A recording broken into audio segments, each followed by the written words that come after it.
Hello again, true crime fans.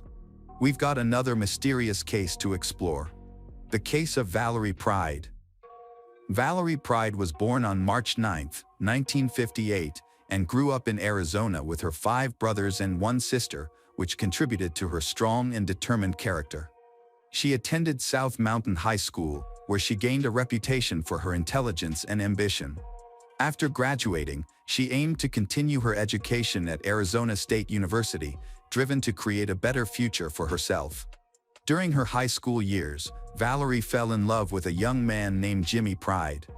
Their romance flourished, and in 1974, they got married. Just a year later, they welcomed their first daughter, Shansha. In 1977, their family expanded again with the birth of their second daughter, Duana. Despite being a young mother, Valerie continued to pursue her ambitions.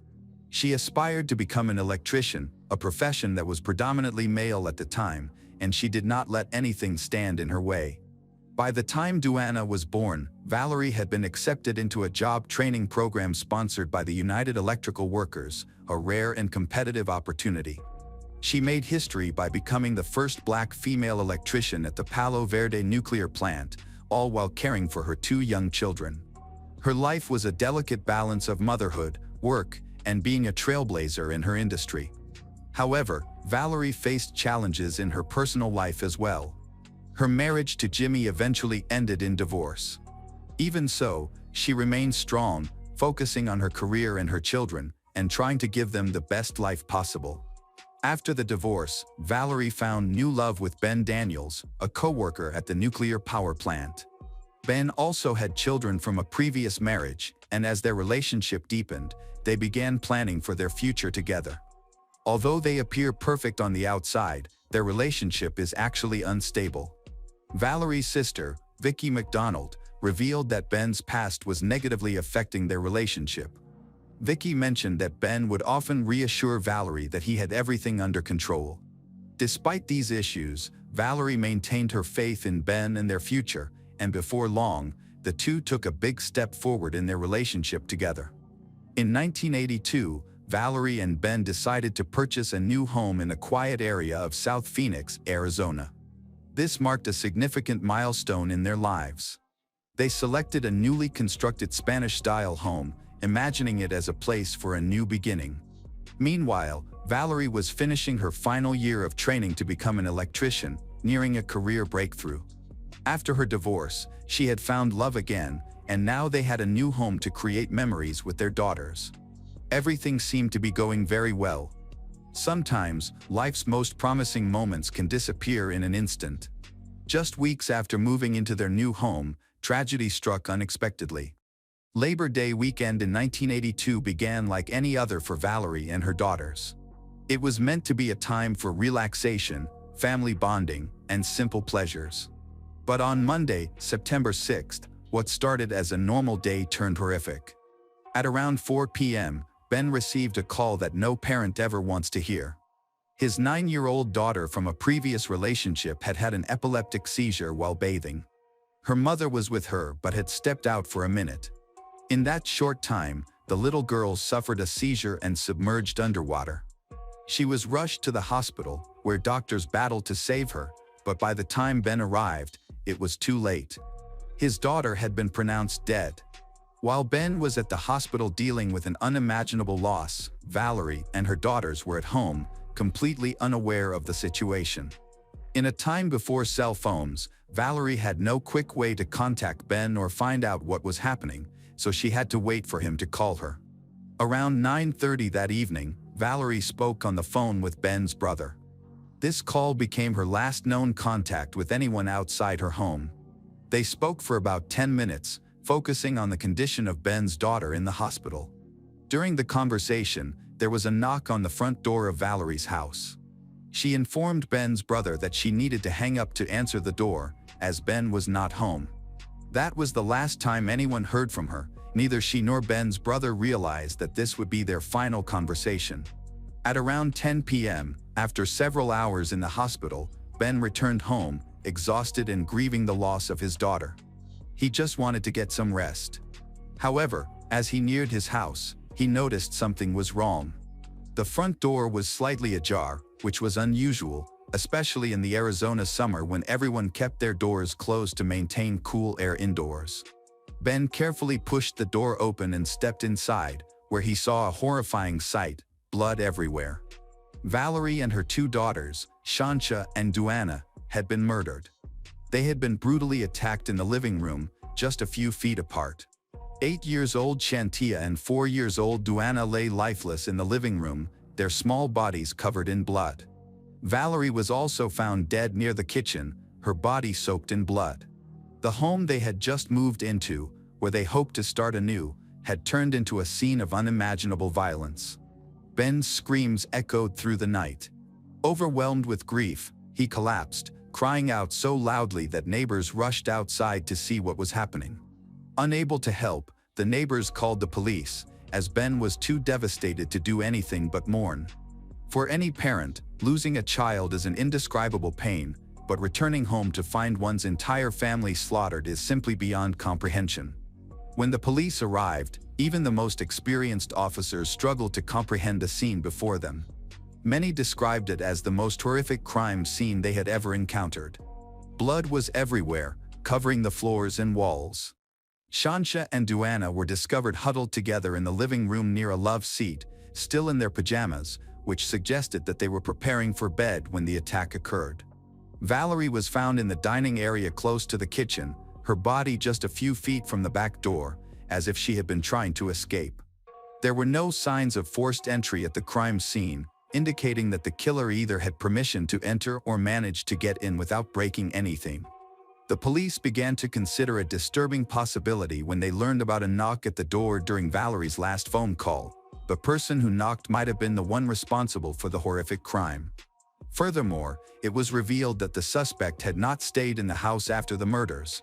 They exited through the back door and jumped over the fence, vanishing into the night. The murders were initially believed to be the result of a robbery gone wrong, but that theory was quickly dismissed. There were no signs of forced entry, no stolen items, and no evidence of an intruder. Instead, they discovered a scene of shocking violence.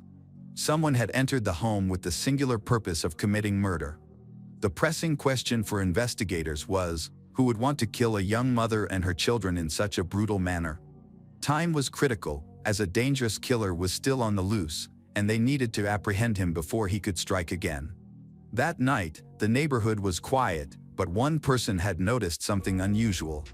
As police officers searched the area, a neighbor mentioned hearing a loud argument coming from Valerie's home around 9:45 p.m., but thought it was just a typical family disagreement. When they looked outside, they saw nothing, no suspicious individuals, no signs of trouble, and nothing that seemed alarming. An hour later, at 11 p.m., Valerie's ex-husband, Jimmy Pride, arrived at the house. When the officers informed him that his daughters had been murdered, he collapsed on the pavement, screaming in anguish, just like Ben had. He couldn't contain his emotions, writhing in pain and sobbing. The anguish was so intense that the police had to intervene by force to calm him down. Meanwhile, behind the house, there was a bloody handprint on the wooden fence. This was clear evidence that the murderer had escaped by climbing over the fence and disappearing into the darkness, likely through the yard of a nearby abandoned home. But whose handprint was it, and what kind of person could commit such a brutal act?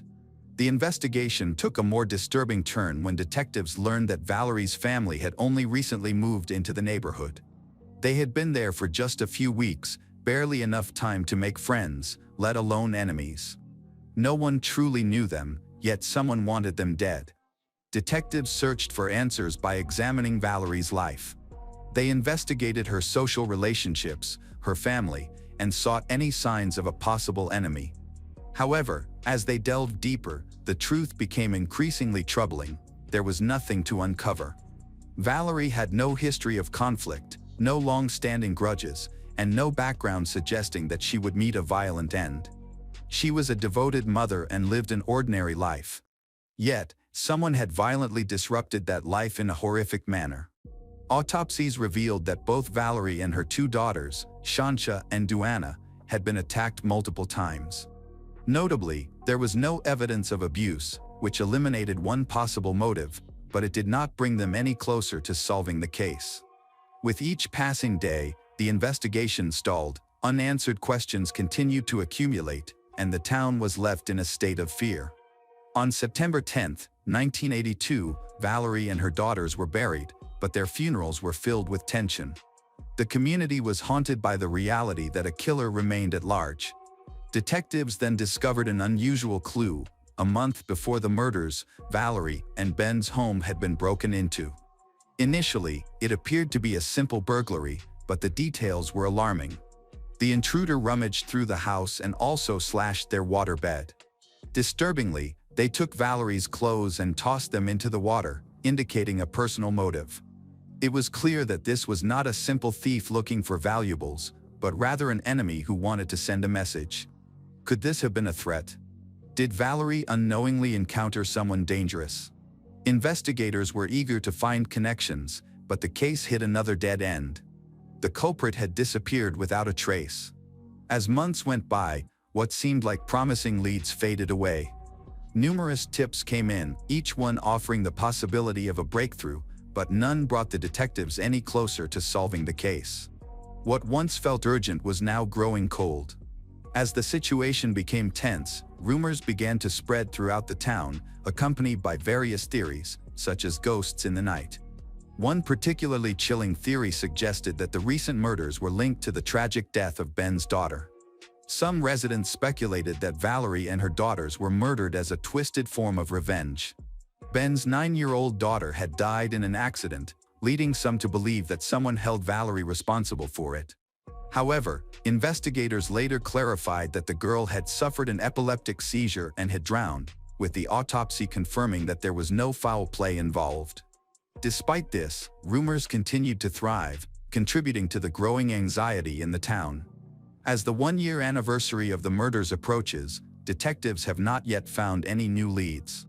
The murders of Valerie and her daughters shocked the community, and investigators are still searching for information, but to no avail. Valerie's Union and the Silent Witness program have offered a $2,000 reward, yet no significant evidence has been uncovered so far. In August 1983, the case took an unexpected turn. Police announced that a suspect had been arrested, and the news quickly spread throughout the town, raising hopes that justice would be served. What surprised everyone, however, was that the suspect was only 14 years old and still a high school student. Authorities also disclosed that they were searching for 2 other suspects, one juvenile and one adult, believed to be involved in the murders. The police suspected that the murder might have been an act of revenge for the death of Ben's daughter, a theory that had been discussed but never confirmed. The arrested teenager was believed to be related to Ben's daughter. Could Valerie have been blamed for the child's death? Was there a deep-seated resentment that led to something violent? This idea was frightening, but it raised more questions than it answered. If Ben's daughter's death was considered an accident, why would anyone blame Valerie for it? And if the motive was revenge, why target her daughters as well? It was confusing, and even the investigators were skeptical. Just when it seemed that a motive had been identified, the case became more complicated. Within 24 hours of the arrest, the 14-year-old was released. The district attorney decided not to file charges, stating that more investigation was necessary. The evidence the detectives had was not strong enough to support a case in court. 2 other potential suspects were never arrested, no charges, no answers. The case, which had briefly reignited interest, went cold again.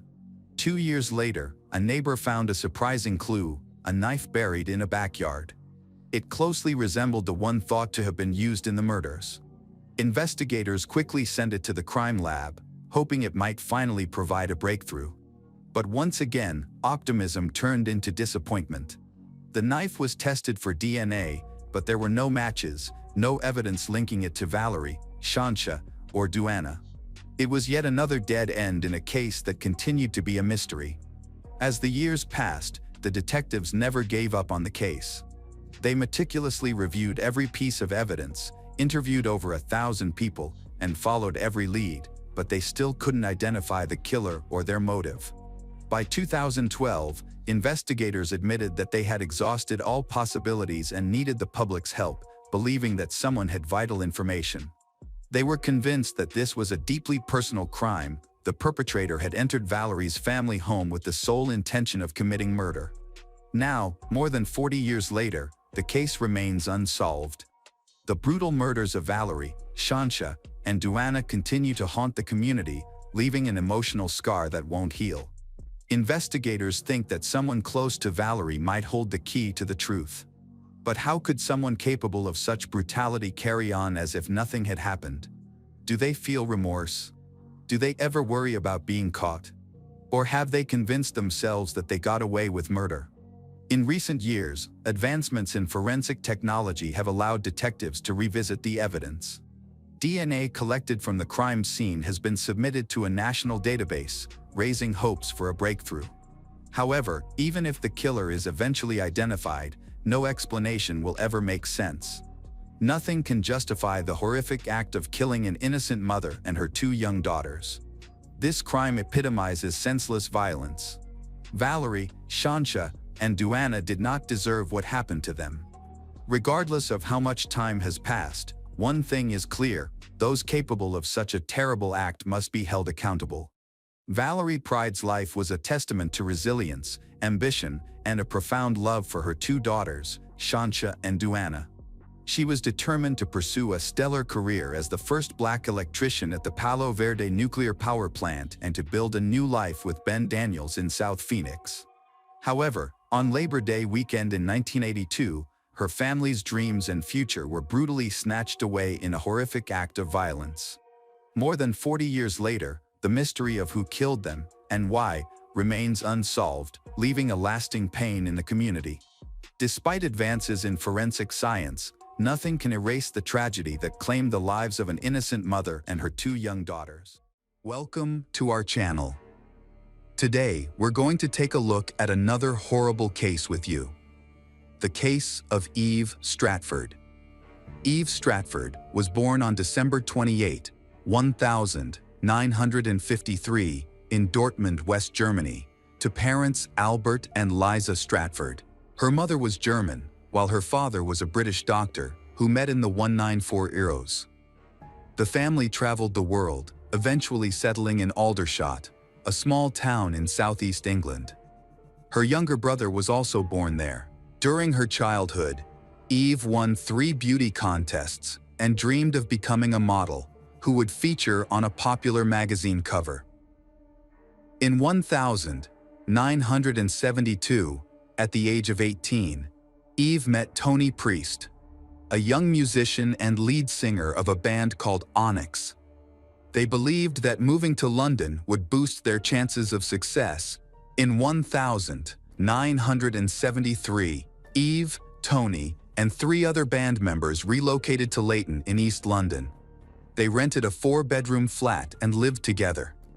Due to their limited finances, they struggled to make ends meet and slept on old mattresses on the floor instead of beds. Eve Stratford had the ambition to succeed in the modeling industry. Shortly after moving to London, she found a job at the Playboy Club in Park Lane, thanks to a friend's recommendation. She quickly became popular with the club's wealthy clientele, which included millionaires, politicians, celebrities, and even individuals in the criminal underworld. She also became a favorite of the club's owner, Victor Oberlans. All the waitresses at the club wore velvet and bow ties to serve the most prestigious guests in London. At work, Eve introduced herself as Eve Von Bach, or Eve Bunny. She proudly shared photos of herself with comedians Eric Morecambe and Sid James, as well as a photo with boxing champion John Conti. She mailed these photos to her parents and felt proud of herself, but she always dreamed of more. In 1975, at the age of 21, Eve applied to be a Playboy cover model, but was rejected. However, fortune smiled upon her when she received an invitation to pose for the cover of Mayfair, Playboy's British rival. Adopting the pseudonym Eve Von Bach, she appeared topless on the cover, and inside the magazine there were 9 pages of interviews with her, along with a large poster of her completely naked.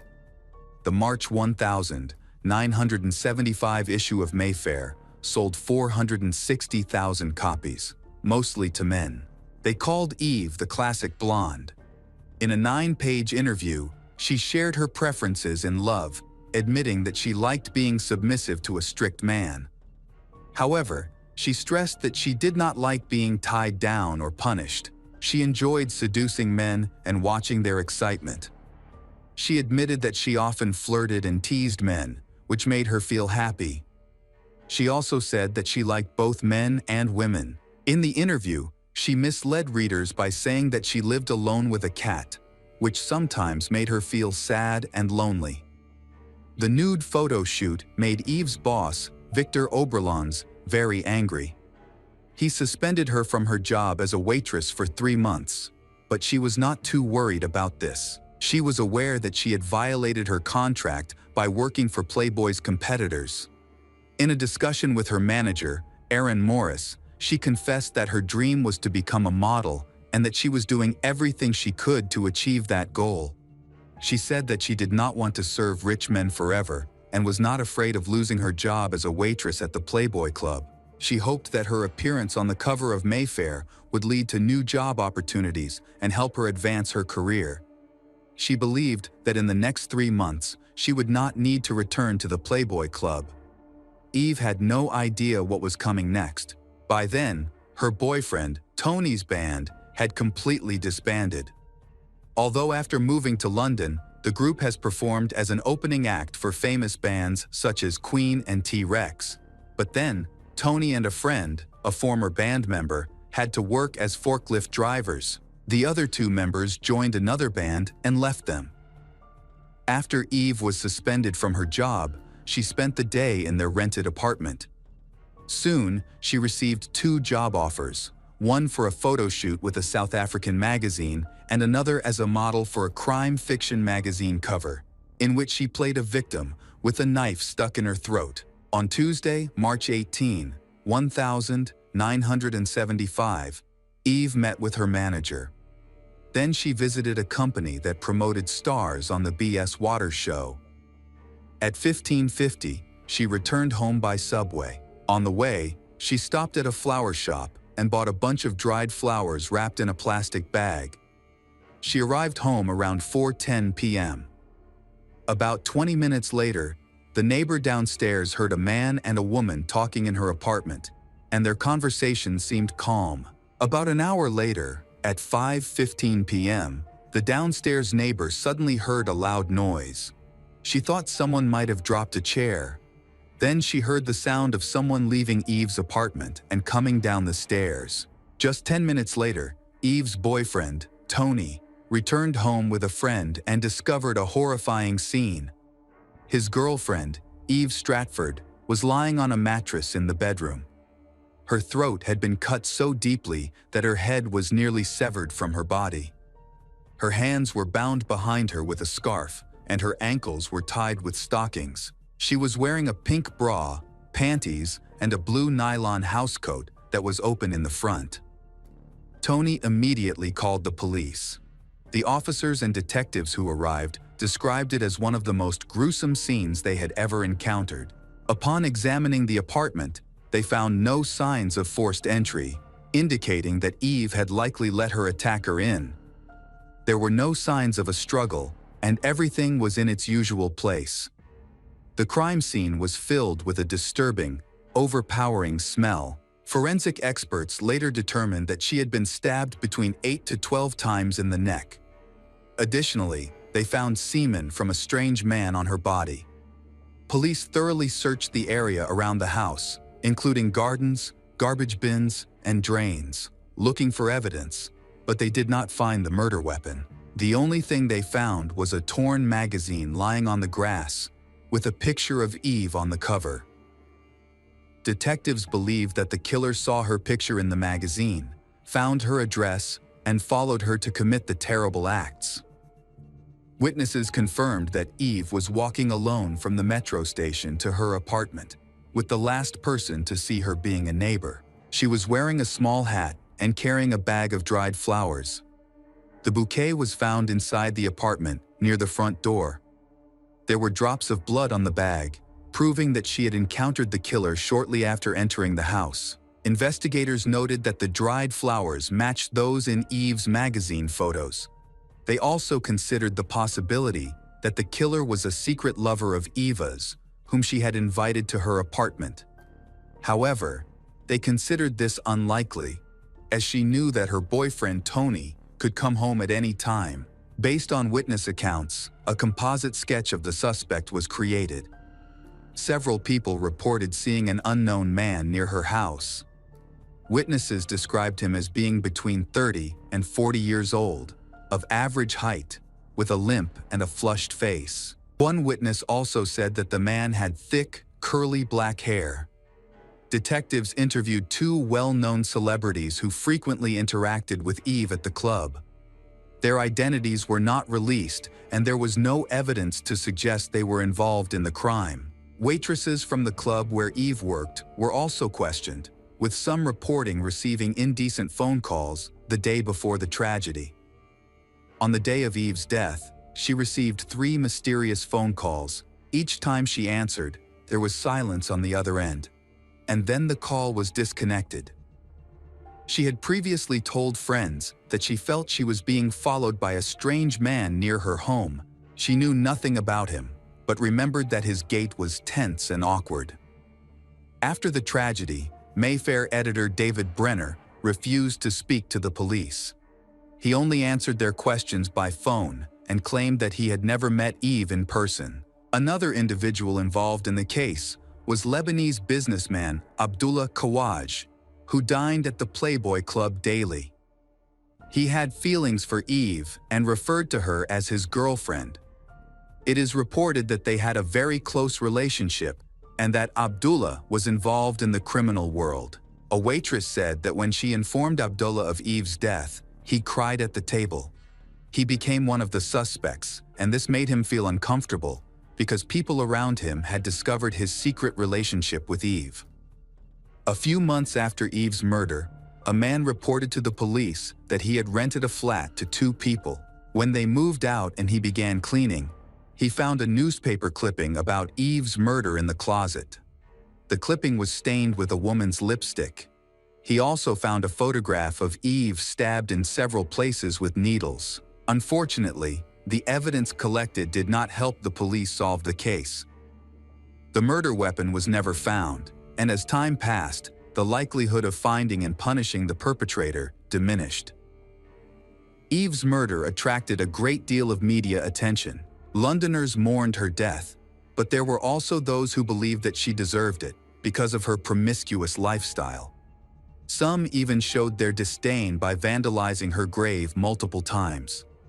Eve's parents were harassed with obscene phone calls, leading to a nervous breakdown for her mother, Liza.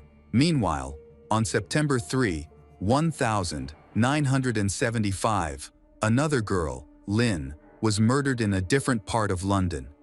She was only 16 years old when the incident occurred. She was attacked from behind with a hard object to the head and then sexually assaulted. She was born on November 11, 1958. She was a good, diligent girl who had just graduated from high school and was planning to go to college to become a secretary. She was fluent in English, German, and French. On September 3, Lynn was returning home from a cafe where she had spent time with friends. She said goodbye to them around 11:00 p.m. and decided to take a shortcut through a dark alley. She had previously stated that she would never go into that area at night because she knew there were many homeless people there. However, that night, she decided to take a shortcut through that alley. Around 11:20 p.m., as she walked through the alley, she was struck on the head with a heavy object, likely a metal pipe, which resulted in a fractured skull. The attacker then threw her body over a fence into the grounds of an electrical substation to avoid detection. He assaulted she and left, leaving behind traces of his DNA on her body. The next morning, a local security officer discovered Lynn just a few minutes' walk from her home. When the scene was searched, no murder weapon was found. Despite her severe injuries, she was still alive but unconscious. She was rushed to the hospital, but unfortunately, she died a week later. The police quickly launched an investigation and discovered a witness who was walking his dog around the time Lynn was attacked. He reported seeing a white man in the dark alley. Another witness mentioned seeing a man running through the alley. Although they all described the same individual, police were unable to find a suspect. Initially, police believed she was attacked by a friend of European origin. However, upon further investigation, they discovered that it was likely that her attacker had been stalking and lying in wait for her for several hours before carrying out the attack. Despite extensive investigation, police have not found any significant clues, and the case remains unsolved. On September 9, 1977, nearly 2 years after Lynn's death, another murder took place. 27 years old Elizabeth Paravincina was killed just 1.5 kilometers from where Lynn was attacked. Police immediately suspected that the two cases were related. Like Lynn, Elizabeth was walking home late at night on the same street, but in a slightly different direction. She was almost home when she was suddenly attacked from behind with a blunt object. He then dragged her body into the bushes. However, there were no signs of a struggle on her body. Police suspected that the perpetrator panicked about something, causing him to run away without leaving a trace. Witnesses reported a strange man in the area, and a composite sketch was created. But this did not help solve the case. Over time, several more crimes occurred with no suspects identified. Despite attempts to link the cases, only a few common features were found. By 2004, with the advancement of science and DNA testing, Eve's case was linked to Lynn's. The DNA from sperm found in both victims was identical, indicating they were attacked by the same man 6 months apart. Police now believe that both murders were committed by a serial killer who remains at large because his DNA is not in prison databases. The investigations into the cases of Eve and Lynn have been reopened. Police collected DNA samples from all suspects, including those who are deceased. For example, Abdullah's DNA was taken through his son, but no match was found. In 2015, on the 40th anniversary of Eve's murder, police appeared on television appealing for information and offering a $50,000 reward for information that could lead to the capture of her killer. Crucially, prior to 1995, DNA was not collected from people who had been in prison. This means that the perpetrator may have been arrested and imprisoned for other crimes before. It is possible that he shared information about his crimes with someone. Police have sought information from psychiatrists, inmates, and prison guards regarding the girls' murders. In 2020, former officer Chris Clark claimed that serial killer Peter Sutcliffe was responsible for at least 30 additional cold cases, including Eve's murder. In an exclusive interview shortly after Peter's death, Chris stated that while reviewing information on Peter's cases, he noticed many similarities in methods and motives. Peter was convicted in 1981 for 13 murders and 7 attempted murders. Before his arrest, he was married and worked as a truck driver, frequently traveling across England. It was discovered that he had been in the vicinity of Eve's home for a relative's wedding. The wedding took place on Saturday, March 22, 1975, just 4 days after Eve was murdered. At that time, Peter was 29 years old. Peter was in London during the week Lynn was killed. He was staying in a house in North London, about 6.5 kilometers from the site of Lynn's attack. Peter died in 2020 at the age of 74. Unfortunately, the police were unable to collect a full blood sample before his death. Currently, the national database only has swabs from his mouth and hair. His records indicate he is likely responsible for multiple attacks on women from 1969 to the 1980s. Aside from the 20 proven cases, The remaining cases are just police speculation. Hi everyone. Thanks for returning. Let's unravel another horrible case. The case of Veronica Youngblood. 30 years old, Veronica Youngblood originally came from Argentina. The exact timing of her move to the United States is unclear, but she grew up in poverty. At the young age of 16, she gave birth to her first daughter, Sharon. At that time, she started working as a call girl to support herself and earn money. In 2007, she met Ronald Youngblood, a pilot in the U.S. Navy, who was one of her clients. They quickly started dating, and in 2009, they got married in Las Vegas. Marrying Ronald brought stability to Veronica's life, offering her a home, a supportive husband, and assistance in caring for her daughter. A few years later, in 2012, Veronica and Ronald welcomed a daughter together named Brooklyn. Sharon is described as a sweet and kind girl who is always willing to help others. She is currently in 10th grade at Octina High School and participates in figure skating. Coach Lynette Carroll, who has coached she for about 4 years, commented that she is a persistent and hard-working athlete who has performed well in competitions. Sharon was a good student with a bright future ahead of her. She often talks about her dream of becoming a singer and has a great group of friends, which makes her popular. Brooklyn, 5, is a smart, loving little girl who loves animals. She is adored by her family. However, the relationship between her parents, Veronica and Ronald, is strained. They often argued, which prompted the police to intervene. In 2014, while Ronald and his family were in Honduras, she called the local police to report that she and Ronald had a disagreement, during which he became physically violent. During this time, the family said Ronald began to suspect Veronica of having an affair. After that, their relationship deteriorated, and some people said he became more domineering, jealous, and possessive. They said that while in Honduras, he began denying his wife access to transportation, money, and even the internet. At one point, Veronica sought assistance from the U.S. Embassy to facilitate her emergency return to the United States, which was granted. After their time in Honduras, Ronald was assigned to the Navy Department in Washington, D.C., and they moved to Florida. There, they effectively separated, but continued to live together. Following their time in Florida, they relocated with their children to Oakton, Virginia, and began divorce proceedings. They continued to live in the same house though, possibly because they wanted to raise their 2 daughters together and because Veronica was unemployed, so could not afford to live independently. However, the divorce proceedings and child custody battle put further strain on their relationship.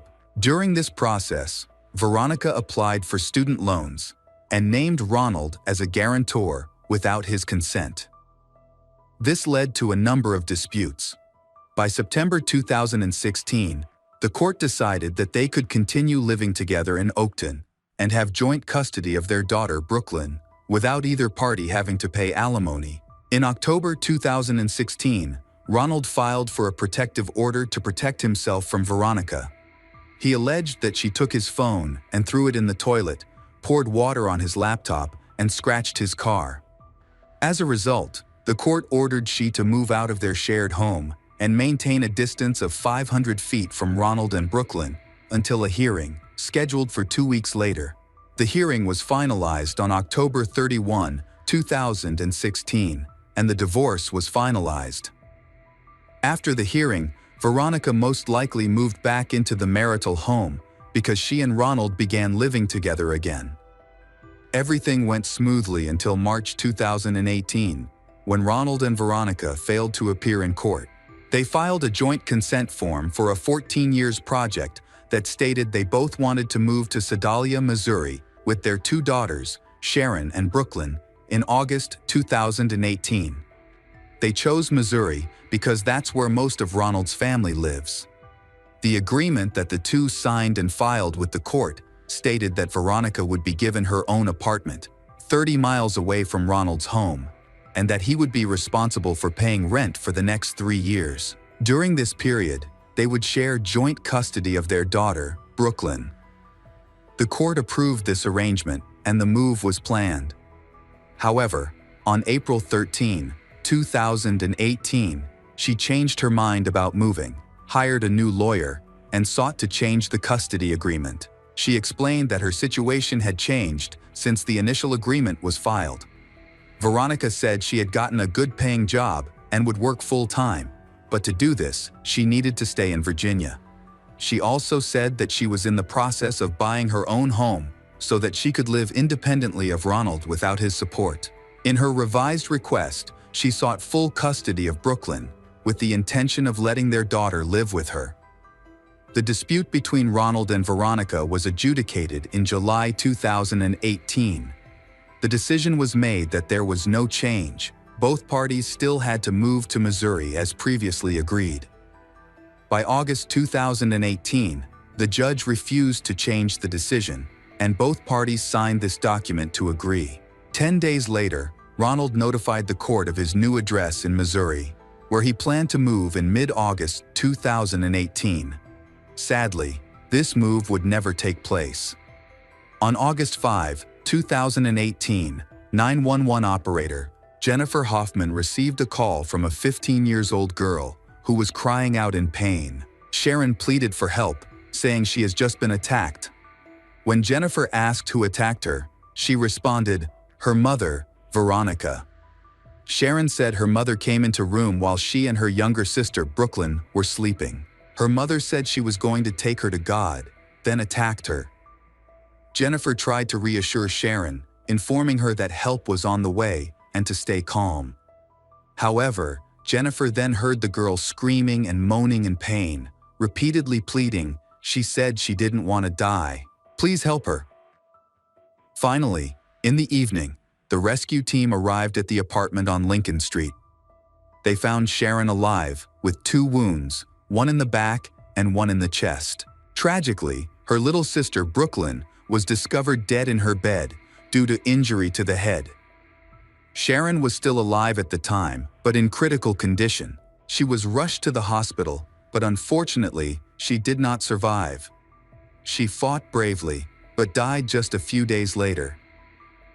When police arrived at the scene, they did not find Ronald or Veronica. Later that evening, they located Veronica.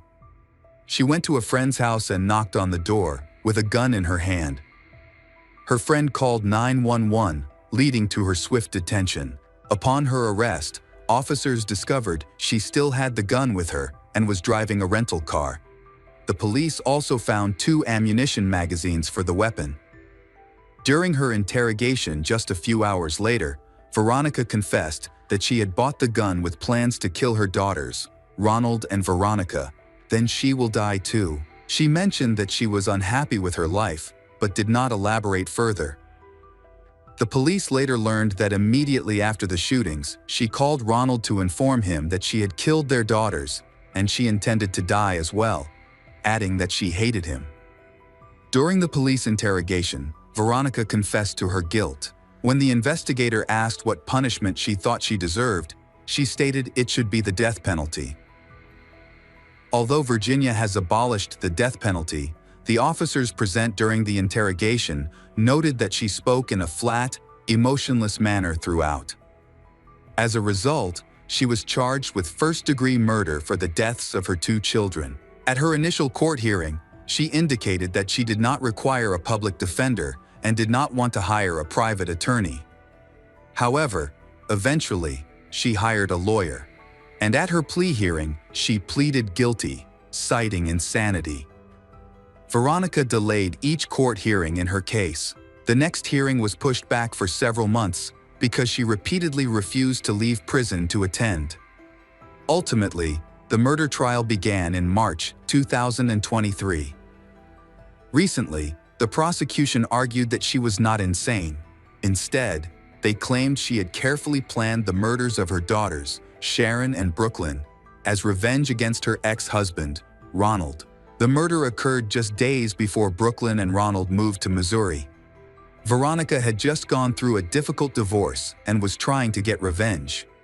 The prosecution presented a detailed timeline, demonstrating the premeditation behind the crimes. 9 days before the murders, Veronica attended a local gun show and purchased a gun. Prosecutors allege she did this with the intention of killing both her daughters, Sharon and Brooklyn. On the day before the shootings, Sharon asked Veronica if her mother had planned to kill her and Brooklyn, and if so, that would be horrible. The prosecution contended that Veronica had been plotting the murders for several days.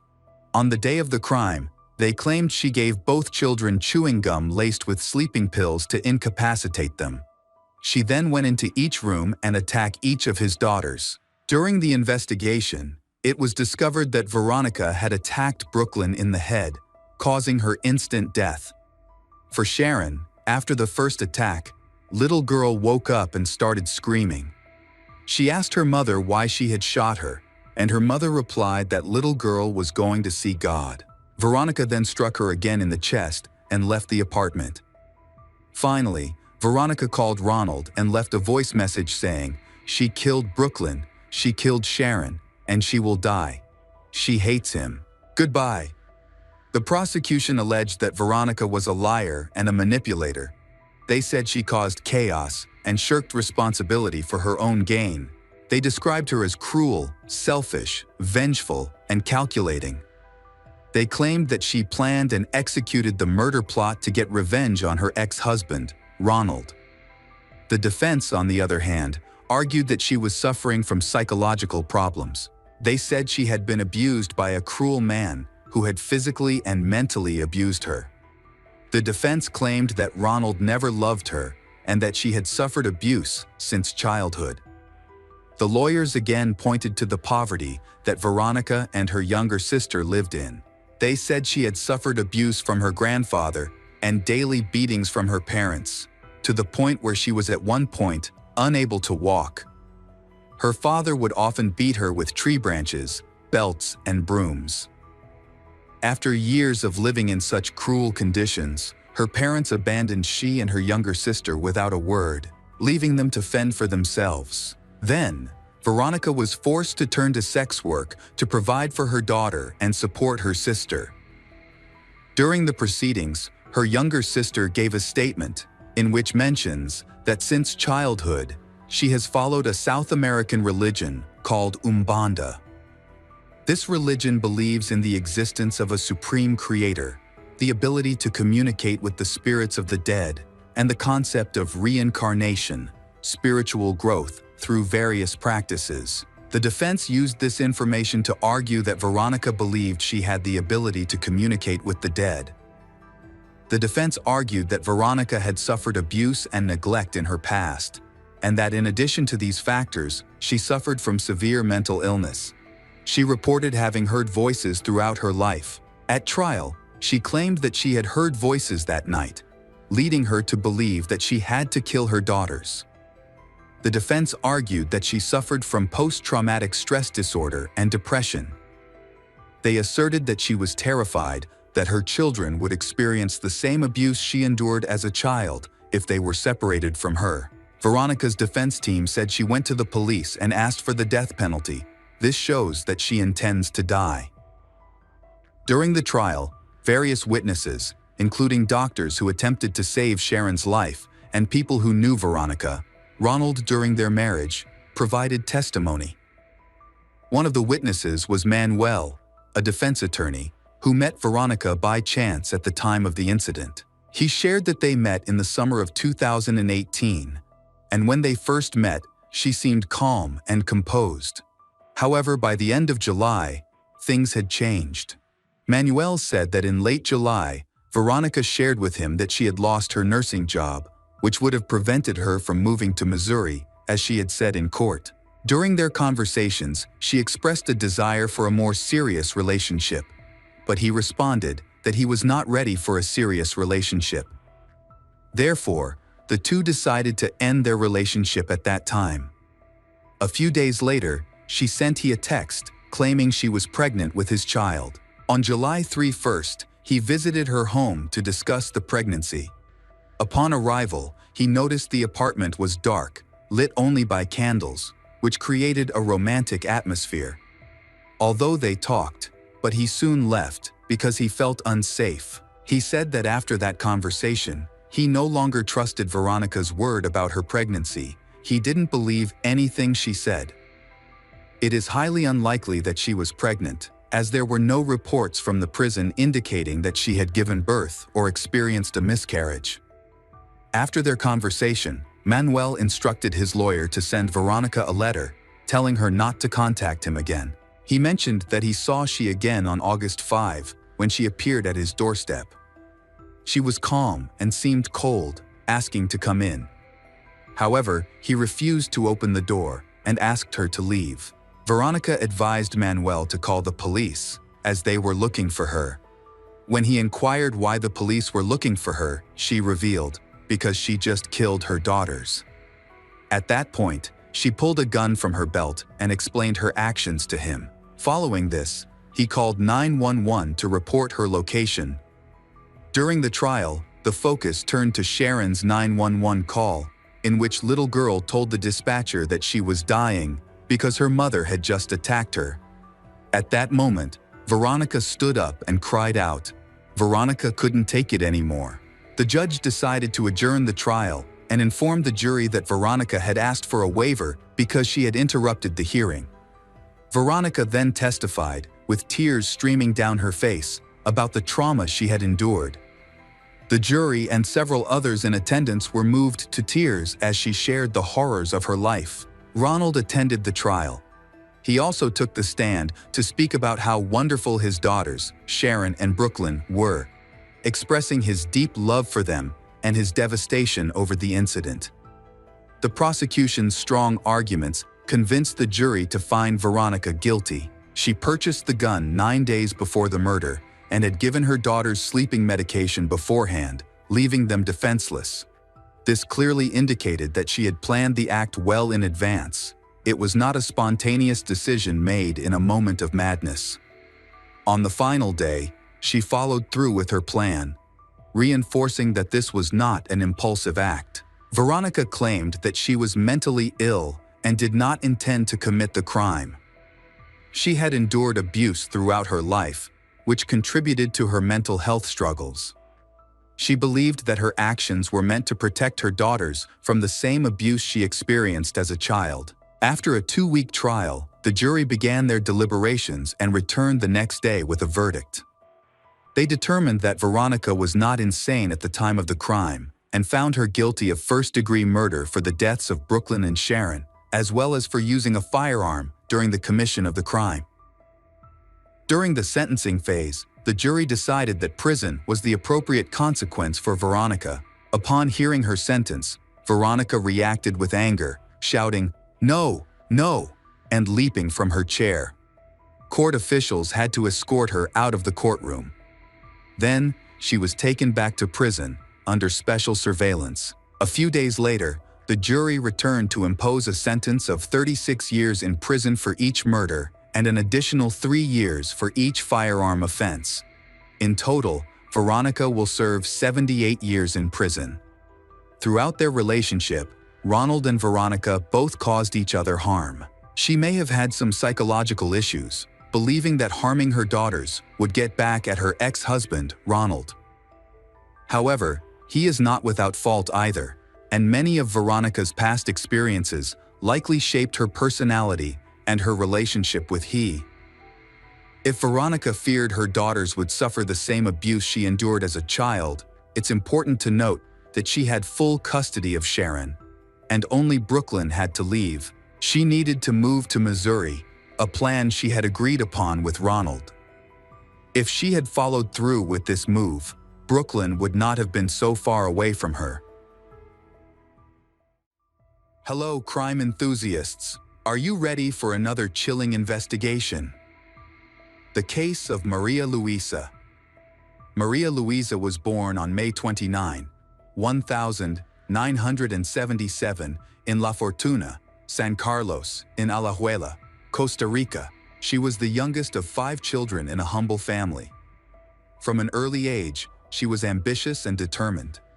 She wanted to help people and dreamed of becoming a doctor, telling herself she would be the first in her family to get a college degree. During her school years, she excelled in chemistry and biology, her favorite subjects. After graduating in 1994, she was accepted into the country's most prestigious medical school, located in San Jose. As a student, Maria moved to the capital and lived there for the rest of her life. However, she still maintains a close relationship with her family, visiting and get in touch with them. In 2000, after earning her degree, Maria began working as an anesthesiologist at one of the largest medical centers in the capital. She quickly excelled in her career, continuously learning and honing her skills. By 2015, she had risen to become the head of the anesthesiology and recovery therapy department. She was highly respected and admired by her colleagues, become a famous doctor. However, to achieve success, Maria had to trade in her personal life. For many years, she was alone, fully dedicated to her work. In 2017, at the age of 40, she started dating a doctor at the same hospital, though he worked in a different department. She believed he was her true love and someone with whom she could build a happy family. Unfortunately, at the start of 2020, their relationship ended, and he started dating a younger co-worker. The breakup was a painful experience for Maria. She suffered from severe depression and focused only on work for months, barely paying attention to the world around her. Her only source of comfort was her small dog, Mafalda, she loved and cared for as if he were her child. In July 2020, Maria felt like she needed some time off and change your living environment to relax your mind. She decided to visit the coast and stay at a small, cozy hotel called La Mansion Inn, located in the picturesque Punta Arenas region. Before, this resort attracted tourists from around the world, but now this place is very deserted. At the hotel, only a few rooms were occupied, which provided the peace and quiet Maria was seeking. She planned to spend the weekend there and return home on Monday, bringing her beloved dog Mafalda along with her.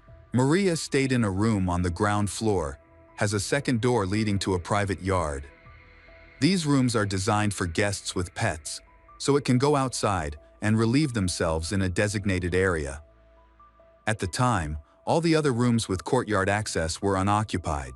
On July 18, Maria arrived, left her belongings in her room, and went to the beach. The following day was equally uneventful.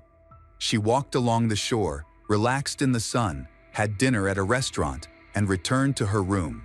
That evening, she called her mother, and they talked for about 30 minutes.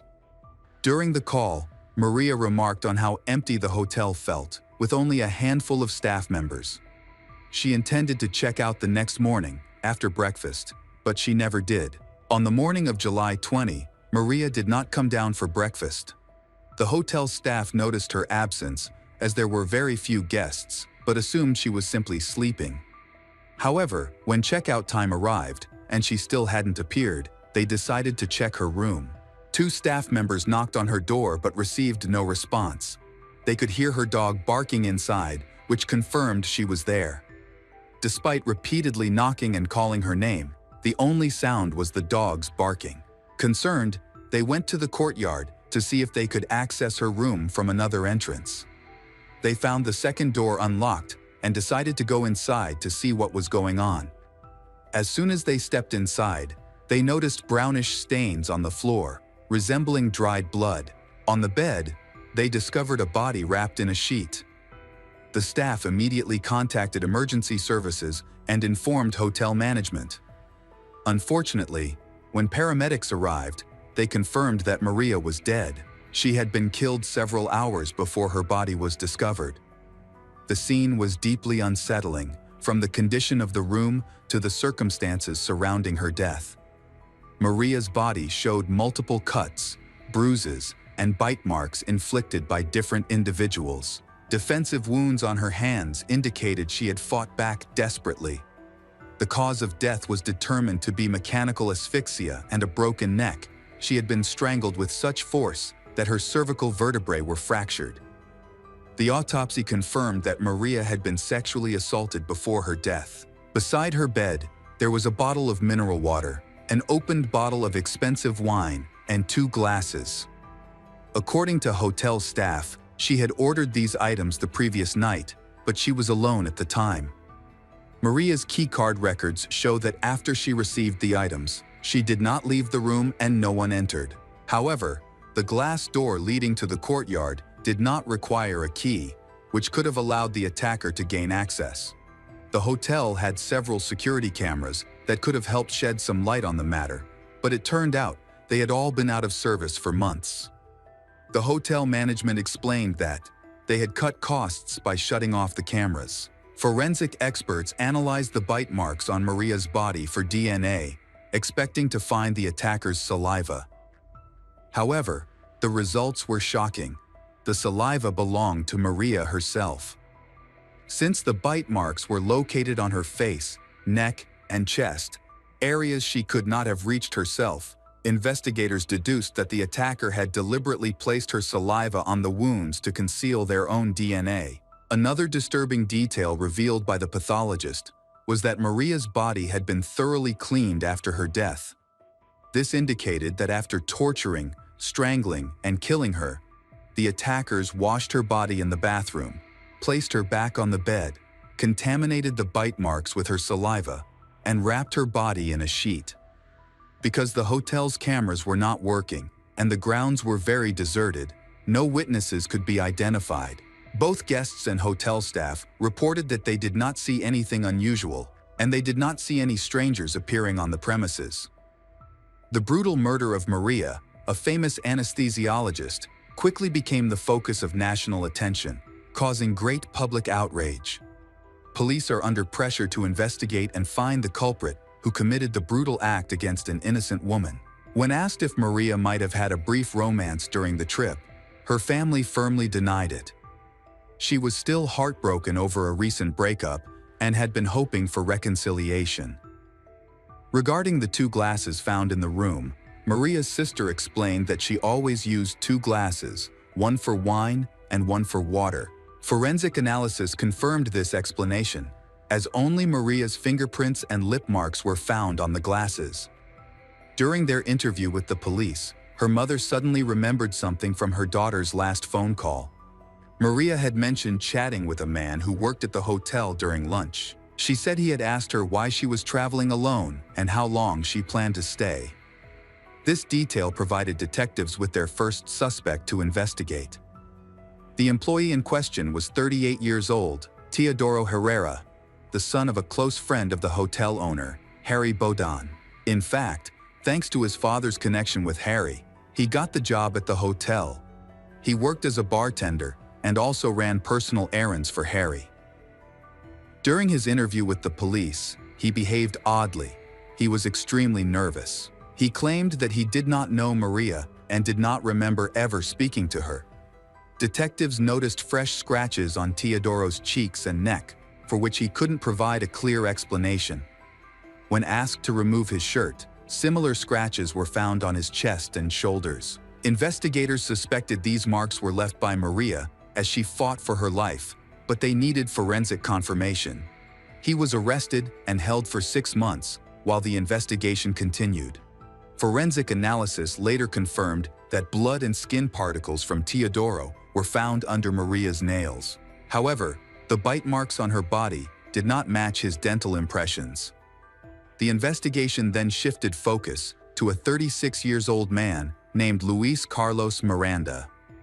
He was not a regular guest or employee at La Mansion Inn, but he was a friend of the hotel owner, Harry, and often stayed there for free. One of the bite marks on Maria's body was potentially linked to he, though it wasn't conclusive.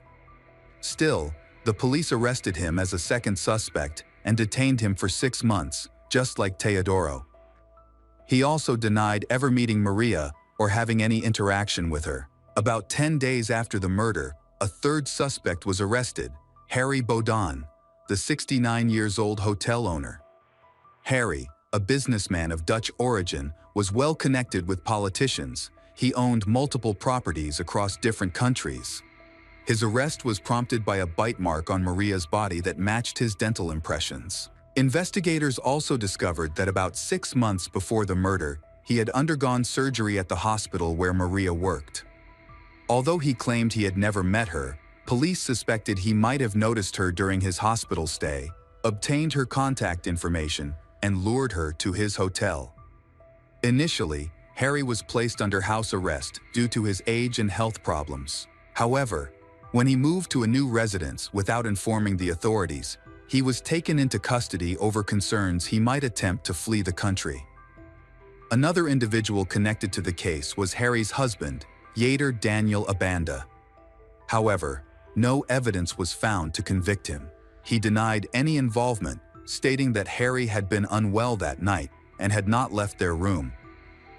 After reviewing the autopsy and forensic results, investigators determined that there were 3 attackers involved. There were no signs of ropes or restraints used to hold down Maria, but all her limbs displayed bruises consistent with being pinned by hands. Fabric fibers and a thread were discovered inside her mouth, indicating she had been gagged. This likely explains why none of the other guests or staff heard her screams, although her injuries and signs of torture showed that she must have been desperately calling for help. On Maria's phone, found in her room, there were messages to her sister in which she praised the hotel. She described it as beautiful, cozy, and quiet, complimenting the staff for being attentive. She also mentioned spending the evening chatting and dancing at the bar with the man who served coffee, identified as Teodoro. From the start, Teodoro was the main suspect. He was the only suspect of the 3 with visible scratches, and forensic evidence revealed his skin and blood under Maria's fingernails. Additionally, his DNA was found on her body, despite his attempts to wash it off. However, dental cast comparisons showed that his teeth did not match the bite marks on her skin. After returning to her room, Maria stayed in her room all evening and didn't allow anyone inside. Investigators suspected the attackers entered through the door leading to the courtyard. It's possible she left the door unlocked for her dog to go outside. Since the neighboring rooms were unoccupied, no one would have noticed. Once inside, the attackers acted quickly. They struck Maria on the head, rendering her unconscious, gagged her, and then subjected her to hours of torture and assault. Afterward, they strangled her with such force that her neck was broken. They then washed her body in the bathroom, placed it on the bed, and wrapped it in a sheet, dirtying the bite wound with her saliva. During the trial, all 3 suspects, Teodoro, Harry, and Luis, denied involvement, claiming they were asleep in their rooms that night. However, no witnesses could corroborate their alibis. Investigators found disturbing text messages on their phones in which they shared frightening thoughts. The day before the crime, they even discussed a guest who was alone. The trial is set for September 2022, more than 2 years after the murder. Harry, 71, had to appear in court in a wheelchair because of worsening knee problems that made it difficult for him to walk. The prosecution immediately had difficulty proving Harry and Luis's involvement in the crime. The evidence against them was largely circumstantial, consisting of text messages and dental impressions. The defense argued that the bite marks should be dismissed as evidence because they did not perfectly match their dental records. To support this argument, Harry's lawyer hired an orthodontist from Madrid to testify. After analyzing the bite marks on Maria's body, orthodontist concluded that they were insufficient as evidence and could not definitively establish a link between Harry, Luis, and the crime. However, after orthodontist returned to Spain the following day, the prosecution questioned his credentials. Further investigation confirmed that he did not have a valid certificate and was merely a self-proclaimed expert. As a result, his testimony was discredited and thrown out. Despite this, the prosecution was determined to prove a connection between Harry, Luis, and the case. They argued that the brutal, calculated nature of the assault and murder indicated the involvement of at least 3 people. The defense denied this claim, insisting that a healthy individual was perfectly capable of performing the act without assistance. The verdict was delivered with clear and undeniable evidence, all pointing to Teodoro Herrera as the culprit. His DNA was found in Maria's body. His skin cells appeared under her fingernails, and her blood was discovered both on the outside and inside of his shoes. The shoe prints matched those found at the entrance of her room and near the bed. Consequently, he was convicted on all charges and sentenced to 50 years in prison without the possibility of parole. At 40 years old, this effectively amounted to a life sentence. He admitted to being intimate with Maria that night, but claimed it was consensual and insisted someone else must have killed her after he left. In contrast, there was insufficient evidence against Harry and Louise. Apart from bite marks and text messages, nothing concrete linked them to the crime. As a result, they were acquitted and released in March 2023. However, in September of the same year, an appeals court revisited the case after a complaint from Maria's family and ordered it to be reopened. By then, Harry and Louise had already fled Costa Rica, leaving the country immediately after their release. They are currently living in the Netherlands, and even if the trial is reopened and they are found guilty, they will not face any consequences because the Netherlands and Costa Rica do not have an extradition treaty, even though this is a very serious crime. Hello friends, welcome to our channel. Today we're going to take a look at another horrible case with you. The case of Samia Shahid. Chaudhry Muhammad Shahid and Mityaz Shahid left their small village of Pandori in the Jhelum district of Punjab, Pakistan, in the mid-1980s to escape poverty and seek a better life. They immigrated to the UK, and in November 1987, their first child, Samia, was born in Bradford, West Yorkshire. A few years later, they welcomed their second child, a daughter named Mada. Shahid started a car rental business, which eventually grew to specialize in luxury vehicles, including limousines. As the business prospered, he helped two of his brothers and their families relocate from Pakistan to the UK. The Shahid family was well known and successful in Bradford, recognized for their wealth and influence. Shahid's brothers started and grew their businesses successfully. By the early 2000s, one brother owned a seafood shop chain, while the other ran a flower delivery and floristry business. Sisters Samia and Mada were born and raised in England, growing up in an interference of European and Pakistani cultures. However, their family strictly adheres to the traditions and laws of their homeland Pakistan. This created a sharp contrast between the liberal English lifestyle and the rigid rules imposed by their family. For instance, the girls were not permitted to drive, and their father closely monitored all their activities and interactions.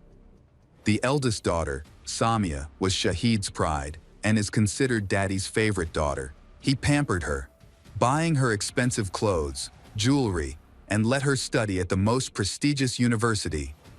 She took great care of her appearance, using high-end cosmetics, go to beauty salons, and spend a lot of money there. Although she worked part-time at a post office, her lifestyle was primarily funded by her father, who fulfilled all her wishes. Secretly, Samia would sometimes rent a car and drive herself, as she loved driving and felt confident behind the wheel. She couldn't understand why Pakistani traditions restricted women from driving. Independent and strong-willed, she valued her freedom, but still made an effort to follow her parents' wishes and avoid upsetting them. Samia had many friends from university in England and stayed in touch with them. She was known for being bright, kind, and cheerful. Despite leading a life full of love and abundance, and seemingly having everything she could want, but she lacked the freedom to make her own decisions. She always acts according to the opinions of her parents and elder members of the family. Above all, she feared disappointing her father, whom she deeply admired.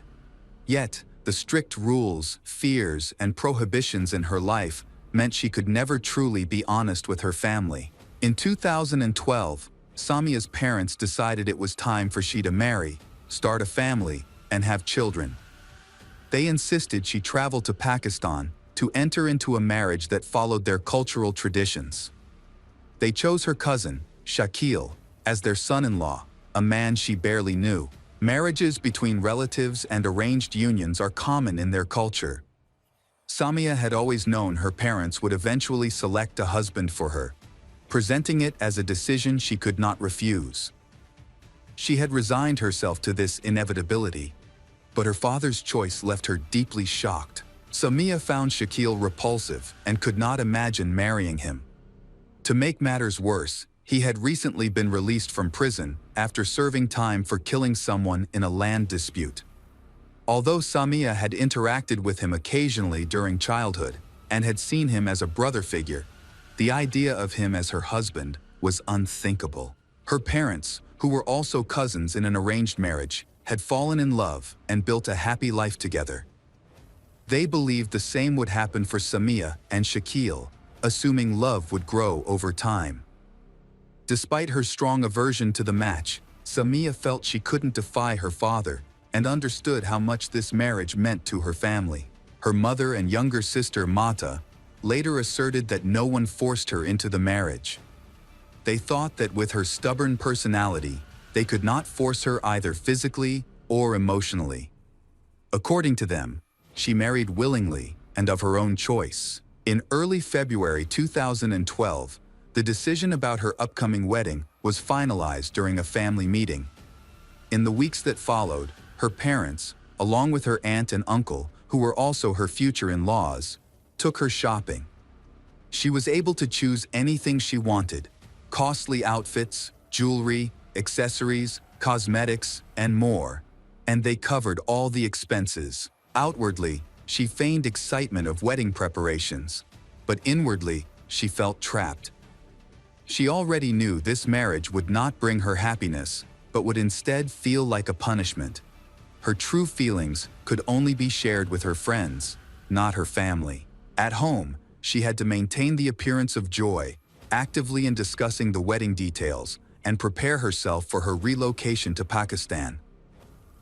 On February 20, 2012, Samia boarded a plane. She texted a close friend, telling her that she was about to fly thousands of miles to make the biggest mistake of her life, but she had no other choice. Later, she sent more messages, admitting that the very sight of the groom made her feel sick and that being near him was unbearable. On February 27th, Samia and Shakil had a grand wedding at Pandori, attended by around 1,000 guests. The wedding lasted 4 days, and as a wedding gift, Samia's parents gave she and Shakil a luxurious 2-story house located. However, Samia quickly realized that this beautiful house would feel like a prison, where she would be forced to live with a man she did not love. After returning to the United Kingdom, married life brought Samia no happiness. She still despised her husband, Shakil, and knew she could never love him. 4 months later, in mid-June 2012, she went back to her hometown of Bradford to handle some matters and assist Shakil with his immigration paperwork to apply for British citizenship. She planned to apply for a spousal visa for Shakil, but she postponed it to enjoy the feeling of freedom and have some time away from a husband she did not love. When Samia began processing the documents, she discovered that their wedding ceremony, conducted in full accordance with Sharia law, was only considered a marriage contract between Muslims and held no legal validity in the United Kingdom. To make the marriage legally recognized, it was necessary to follow European legal procedures, such as having a civil ceremony and obtaining an official marriage certificate. After returning from Pakistan, Samia's friends noticed significant changes in her personality and behavior. She seemed sad, her eyes were dull, and she was no longer the cheerful, sociable person they knew. It was clear she felt deep resentment toward her parents. Any discussion about her husband or married life made her uncomfortable and angry. The root of the problem was Shakil's extreme jealousy. Even from another country, he tormented Samia by constantly calling her and demanding video chats at any time. This allowed him to monitor her whereabouts, activities, and the people she was with. His behavior was not only a way to control her, but also a demonstration of his dominance and authority over her. In early August of that year, during a phone call with a close friend, Samia admitted that she was at her breaking point. she felt completely drained, had lost all joy and hope for happiness or a bright future, and no longer wanted to live. She expressed deep hatred for Shaquille, saying she never wanted to see him again. However, she couldn't share these feelings with her family because they were busy bragging to everyone about the lavish wedding they had prepared for her. In early September, unable to resolve issues related to the marriage visa, Samia was forced to return to Pakistan to live with the husband she disliked, Shaquille. She wrote frequently to friends, describing her misery, her distaste for her marriage, and her feeling of being trapped with no way out. This lasted for a few months, but then she started complaining less, and her mood gradually changed. During her next visit to the United Kingdom, the reason for this change became clear. Samia had met a young man online named Syed Mukhtar Kazim, a British citizen of Pakistani descent like herself. Syed was born and raised in London, but had been living and working in the United Arab Emirates for several years. The two began corresponding and quickly developed feelings for each other. They secretly meet, and in October 2013, they saw each other in person for the first time. Samia immediately realized that Syed was the man she wanted to spend her life with. He was kind, caring, attentive, and treated her with love and respect. They have many interests in common, but also understand the dangers in their relationship. Despite this, they felt that life only had meaning when they were together. Samia shared her situation with her beloved Syed and expressed her willingness to end her marriage to start a new life with him. However, she could not get a divorce in a British court because under local law, she was not recognized as married. In the spring of 2014, Samia decided to confront Shaquille and asked him for a divorce. He refused rudely, declaring that she would remain his until the end of her life. During another visit to the United Kingdom to see her parents, Samia secretly reached out to a local Islamic Sharia council, explaining that she had been forced into the marriage, which was grounds for annulment. She also converted from Sunni Islam to Shiite Islam, the religion Syed now practices. When the cleric from the council contacted Shaquille to hear his perspective on their marriage, he once again refused to cooperate, angrily declaring that he would not consent to a divorce. Afterward, the Islamic Sharia Council of the United Kingdom annulled Samia's marriage, acknowledging that she had been forced into it due to family pressure. Her family was unaware that she had divorced Shaquille and was planning to remarry, this time to the man she truly loved, Syed. In September 2014, Samia secretly married Syed. Unlike the previous marriage, this marriage was legally recognized, and they also received a marriage certificate to confirm its legality. The cleric who approved the annulment of her first marriage was also the one who presided over the nikah ceremony. Only a few close friends attended the intimate wedding. Samia and Syed was overjoyed. Samia confided in her friends that she felt like a princess in a fairy tale and could hardly believe her happiness was real. Sadly, this happy moment turned out to be the beginning of a nightmare and eventually led to exile. When her ex-husband, Shaquille, demanded that she return to Pakistan, she informed him that she was no longer his wife and presented her new marriage certificate. Enraged, Shaquille immediately contacted Samia's father, igniting a major family scandal. Her family tried to pressure her into returning to he, even resorting to threats, but she refused. This thing led to dire consequences. A few weeks later, while shopping with her younger sister, Samia was brutally attacked on the street. Her sister was left unharmed, but she was severely beaten with metal bars and narrowly avoided having her legs broken. Although police took her statement, but the identity of the attackers remained unknown, and the case was soon closed. At this time, Syed had to travel to Dubai for work, leaving his wife, Samia, in the United Kingdom, where she was waiting for a visa to join him. The waiting period was agonizing for her, filled with threats, conflicts with her relatives, and fears for her safety. Her parents tried to prove that her divorce from Shaquille was valid, and even confronted the cleric who had officiated her marriage to Syed. Samia's mother was especially enraged, hurling insults at her daughter, accusing her of disgracing the family, and warning that she would face severe consequences. In the spring of 2015, Samia finally received her visa and was able to join Syed in Dubai. For her, it felt like an escape, as she feared her family would do everything in their power to prevent her from leaving and force her to return to Pakistan. To protect herself, she entrusted her passport to friends, who also purchased her plane ticket and accompanied her to the airport to ensure her safe departure. A new chapter of Samia's life began. The following year was the happiest of her life. She lives with Syed, the man she loves, who always cherishes and treats her with care. For the first time, she could drive a car, something her parents and former husband Shakil would never have allowed. In photos she shared on social media, she appeared radiant, confident, and more beautiful than ever.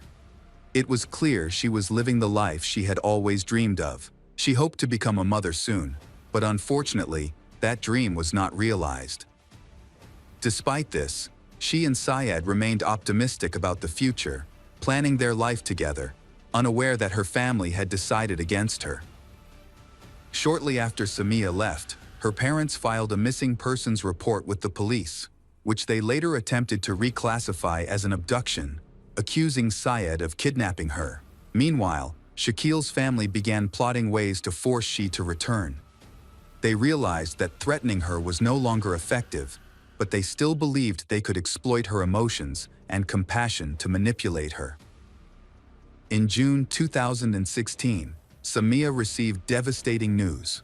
Her aunt, Shakil's mother, had passed away. Heartbroken, Samia considered traveling to Pakistan for the funeral, but knew it could be dangerous.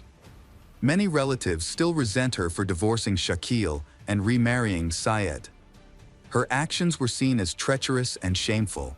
A week after the funeral, her mother called again with more distressing news. Her father's health had sharply declined. He was diabetic, and his condition had become critical. Samia feared that if he passed away, she could never forgive herself for not visiting him. Despite her own worries and Syed's dissuasion, she decides to go to Pakistan. Concerned for her safety, she promised her husband to stay in regular contact. On July 14, 2016, Samia arrived in Pakistan and stayed at a close friend's house. She left her passport and return ticket to Dubai with her friend, expressing her fear and insecurity and asking her friend to pray for her safe return to Syed. The first few days were relatively calm. She kept Syed and friend informed about her activities. She visited her aunt's grave with family and met several relatives. Her return flight to Dubai was scheduled for July 21. However, on July 20, Samia abruptly stopped all communication. On July 20, 2016, a heartbreaking incident occurred when Shahid contacted the police to report the death of his daughter, Samia. Upon arriving at the house where Samia had lived with Shakil, police found her lifeless body at the bottom of the stairs. Sadly, it was too late to save her.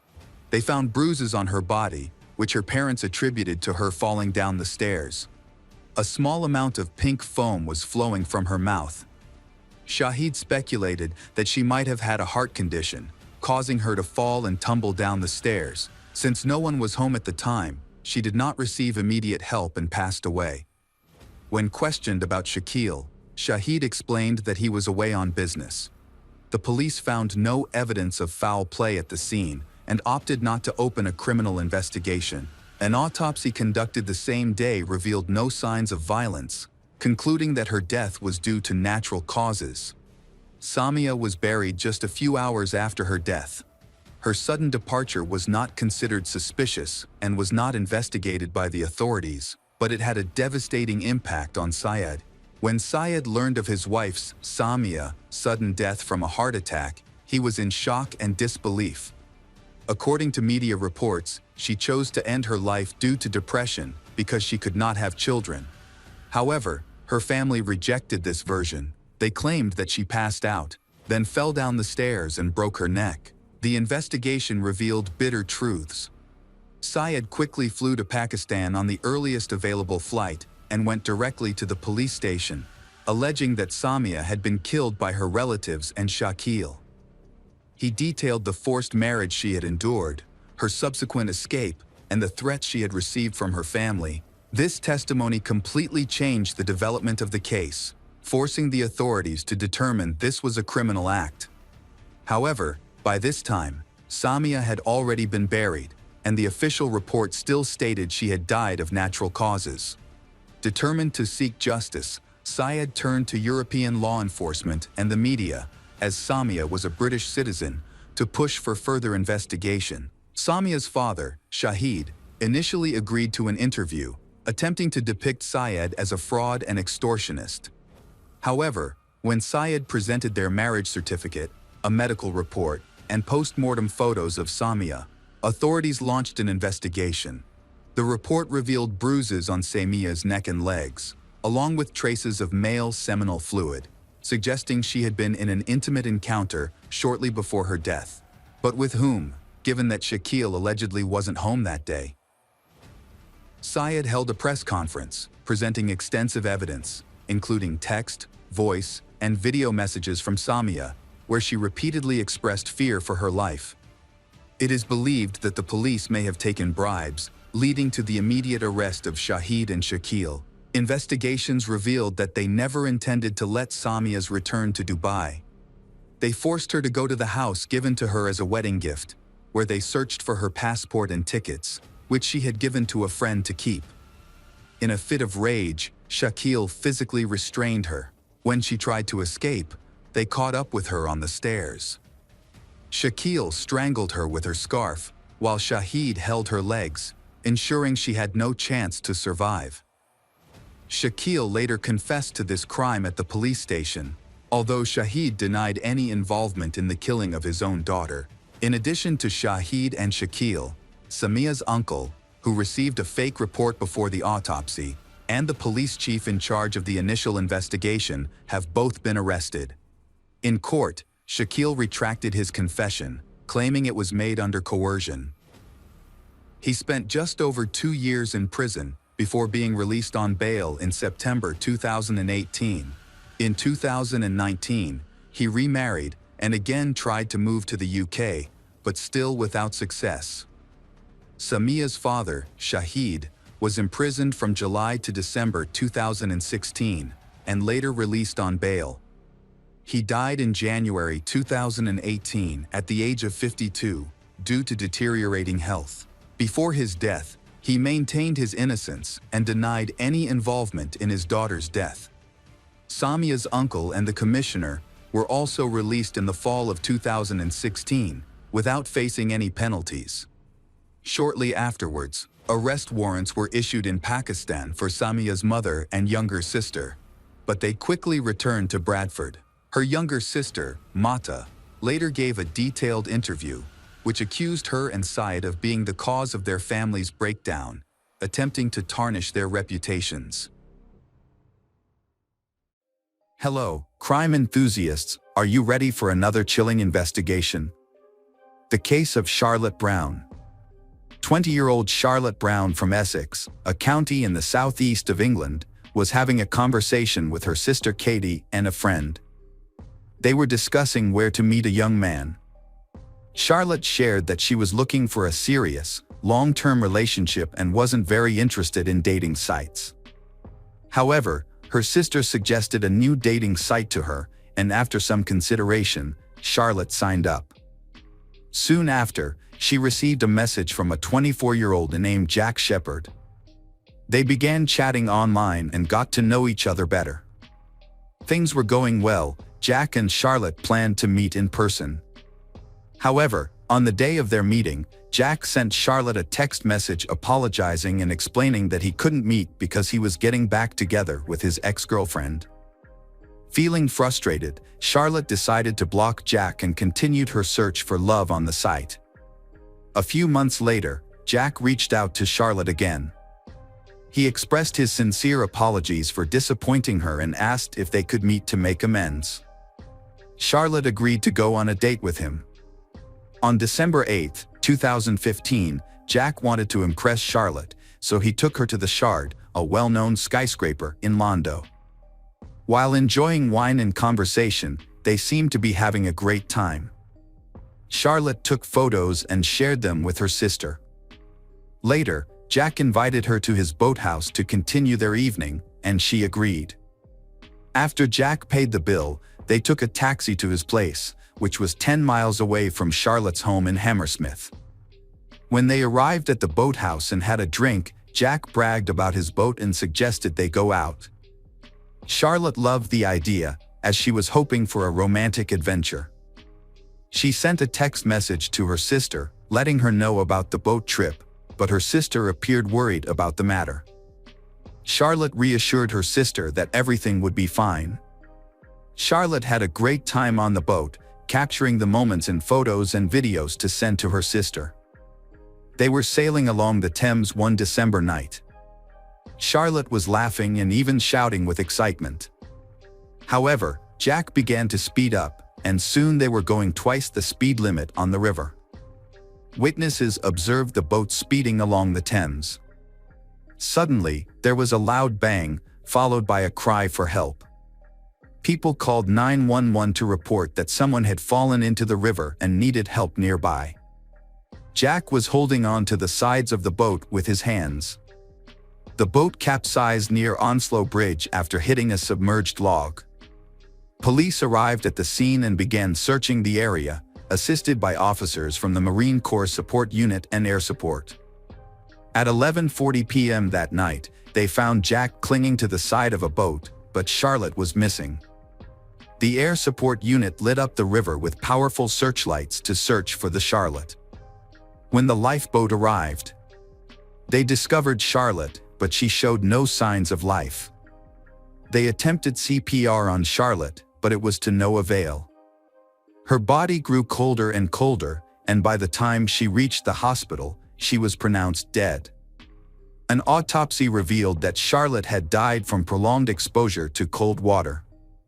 The next day, the police brought in Jack Shepherd for questioning. Meanwhile, Charlotte's sister Katie had been texting her and was growing increasingly worried as she had not received a response throughout the night. Although Katie was busy with work during the day and could not be reached, it was clear that all of her texts and calls had gone unanswered.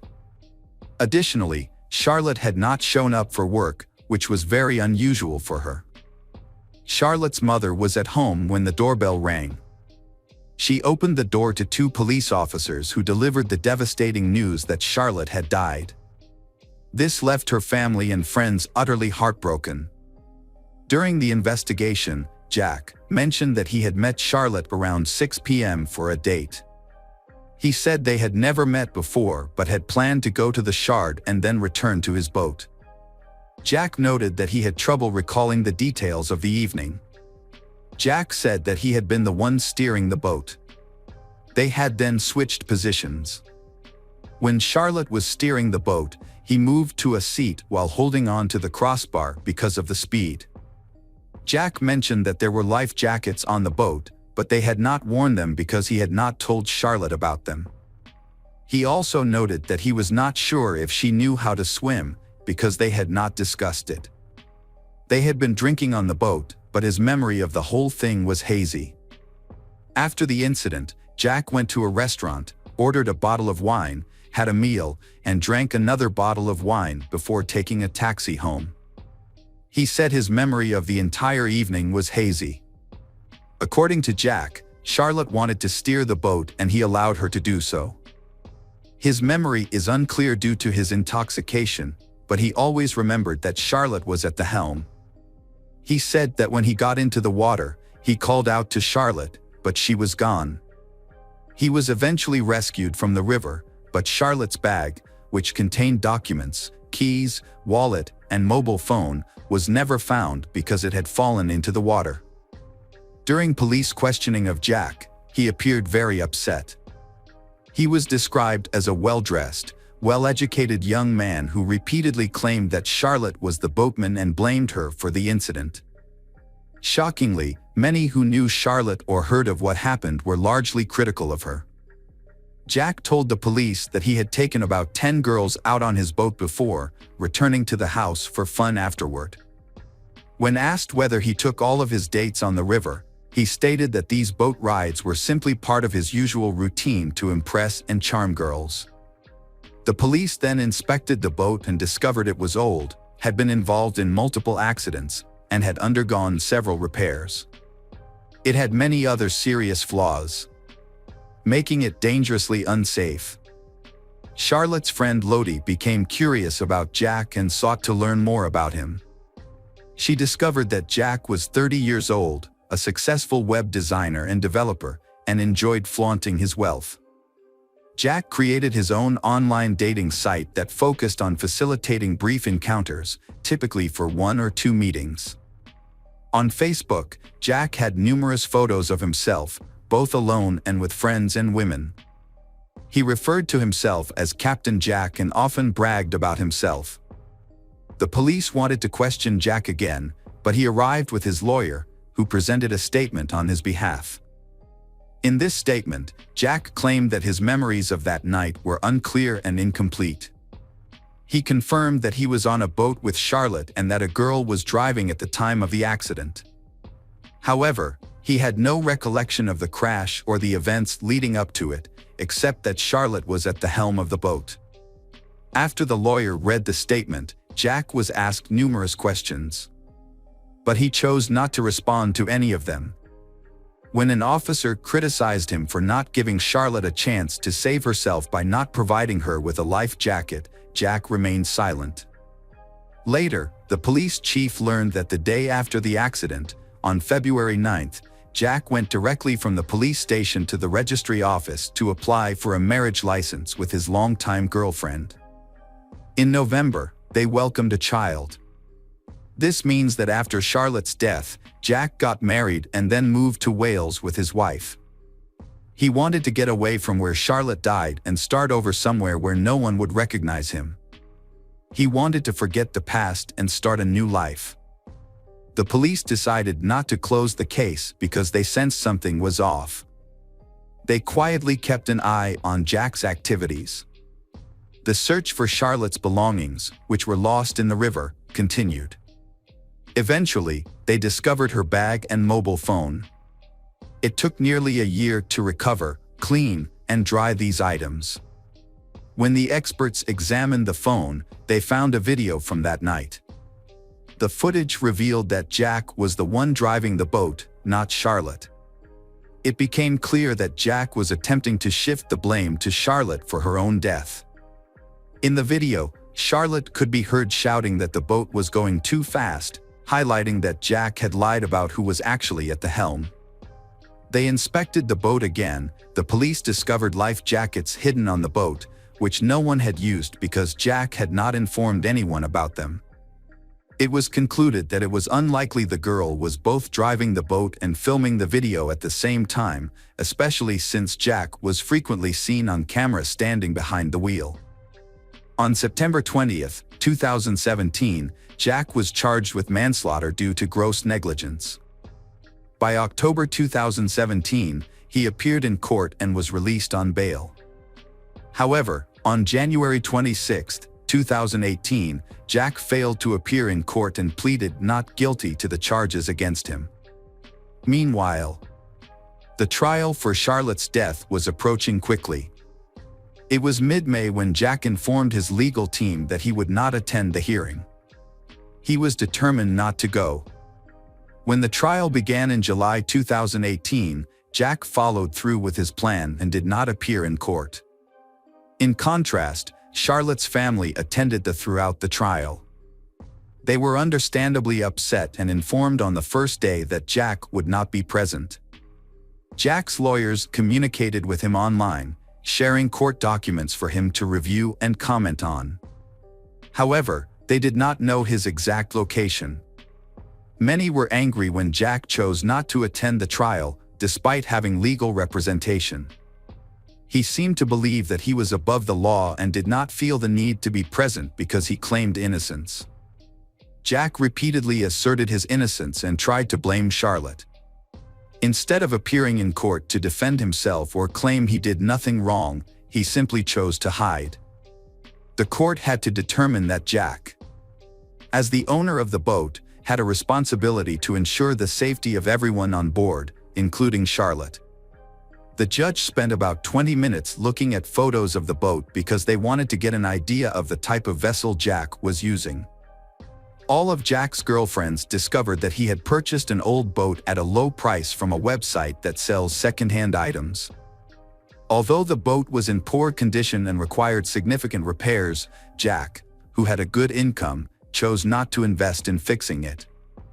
Instead, he used the boat for evening outings with his girlfriends. The court also found out that Jack had a date in August, shortly before he met Charlotte. As usual, their evening included a boat ride, during which they were stopped by the river police. The officers warned them about the importance of wearing life jackets to prevent any accidents. Jack had met this girl, like Charlotte and the others, on a dating site. They enjoyed their time together. He took her to the Shard, bought her drinks, invited her to his home, and then took her for a boat ride. However, he drove the boat at such a high speed that she became very frightened. Finally, she asked Jack to stop, let her off the shore, and call a taxi for her. The girl was called to court to testify. On July 10, 2018, Jack Shepherd was found guilty of manslaughter. Shortly after, news emerged that he had gone into hiding. His legal team tried to reach him, but he did not respond. On July 26, Jack was sentenced to 6 years in prison for the manslaughter of Charlotte Brown, yet his whereabouts remained unknown. Police launched an international search for Jack and offered a $25,000 reward for any information leading to his whereabouts. It was eventually discovered that Jack had fled to Turkey and then moved to Georgia. British media discovered his residence in Georgia, revealing that he was living in dire conditions. He wanted to appeal his sentence, and eventually, a lawyer suggested he go on television to share his side of the story. Jack consistently claimed that he did not remember the events of that night. His memories were vague. In every statement, he mentioned that he only recalled how Charlotte switched places with him on the boat and took his seat, after which the accident occurred. In the interview Jack prepared, he was more open about what transpired, yet he still blamed Charlotte for her death. He refused to accept any responsibility and instead spread misinformation to the media. Jack then surrendered to the Georgian police. He believed he could contest his extradition with the assistance of a lawyer who claimed his innocence. He also hoped to have his conviction overturned. However, he was extradited back to the UK to serve his 6-year prison sentence for the manslaughter of Charlotte Brown. Charlotte's mom expressed her deep sorrow, saying that words cannot capture how incredible her daughter was. She described Charlotte as her best daughter and closest friend. She wants Jack Shepherd to understand that while he enjoys his life with his family, she struggles to find joy in her own life. She shared that the experience has been overwhelmingly painful and it's impossible to fully convey the suffering her family endured. Hello, crime enthusiasts, are you ready for another chilling investigation? The case of Kimberly Proctor. Kimberly Proctor was born on January 1, 1992, in Langford, Canada. She came from a middle-class family. Her mother, Lucia, was a manager at Walmart, and her father, Fred, was a mechanic. Kimberly was known for her kind and loving nature, especially towards animals. She had several pets at home, including lizards, rabbits, mice, but her greatest love was for cats. Unfortunately, her fondness for cats led to years of bullying at school, where she often wore small cat ears, and this harassment continued for a long time. According to her mother, Kimberly faced bullying for most of her life.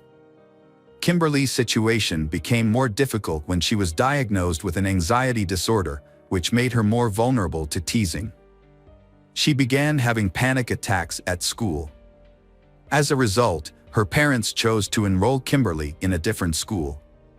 This school catered to young people with a variety of problems. including some who had been expelled from other schools for misbehavior. One of her classmates was Cruz Elwood, a boy who faced many challenges. Cruz lived with his mother. His father had been in prison since 2001 after being sentenced to 15 years for abusing and murdering a young girl. Cruz later admitted that he knew about his father's actions but did not want to talk about it. Despite his young age, Cruz was involved in drugs and had a history of stealing money from mailboxes. People who knew him described him as very intelligent. Another troubled student at the school was Cameron Moffat, a friend of Cruz's who was diagnosed with PTSD after being abused when he was 4 years old. Cameron had a difficult relationship with his parents, and neither medication nor counseling seemed to help. He often resisted treatment and began self-harming to cope with his anxiety. His aggressive behavior was evident both at home and at school, where he sometimes carried a knife. Cruz and Cameron met in the 5th grade and quickly became best friends. They did everything together, from skipping school to smoking marijuana. They also loved playing the computer game Warcraft and occasionally visited adult websites. Although their behavior at school was unpredictable, they were not seen as a serious threat. In February 2008, Cruz wrote a blog post about warning signs of a serial killer, listing common traits like cruelty to animals, a fascination with fire, parental abandonment, and a strong interest in violence. He pointed out that he fulfilled all 14 of the criteria he mentioned. By 2009, Kimberly had joined Cruz and Cameron's group, and they began to do everything together. When they weren't hanging out outside, they spent hours texting and chatting. During this time, Kimberly started dating Zach, who was friends with Cruz and Cameron. However, their relationship only lasted a couple of months before Zach decided to break up with her. This breakup upset Kimberly deeply, and she turned to her friends for support, spending long hours chatting online. During one of these conversations, Cameron revealed to Kimberly that he had feelings for her and thought she was beautiful. Kimberly appreciated the compliment but was only interested in Cruz, with whom she had grown closer after her breakup with Zach.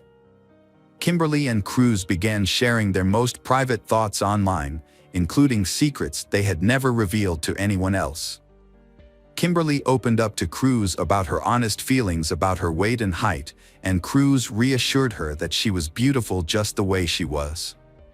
However, Cruz and Cameron's lives began to take a dark and sinister turn. They began drinking blood and bodily fluids to see how they would feel. Cameron's friends said that he would sometimes lash out at his family and yell at his mother, while Cruz became increasingly aggressive toward his mother and defied any restrictions placed on him. Both boys began to have disturbing fantasies about being restrained and abused, leading them to explore adult websites with violent themes.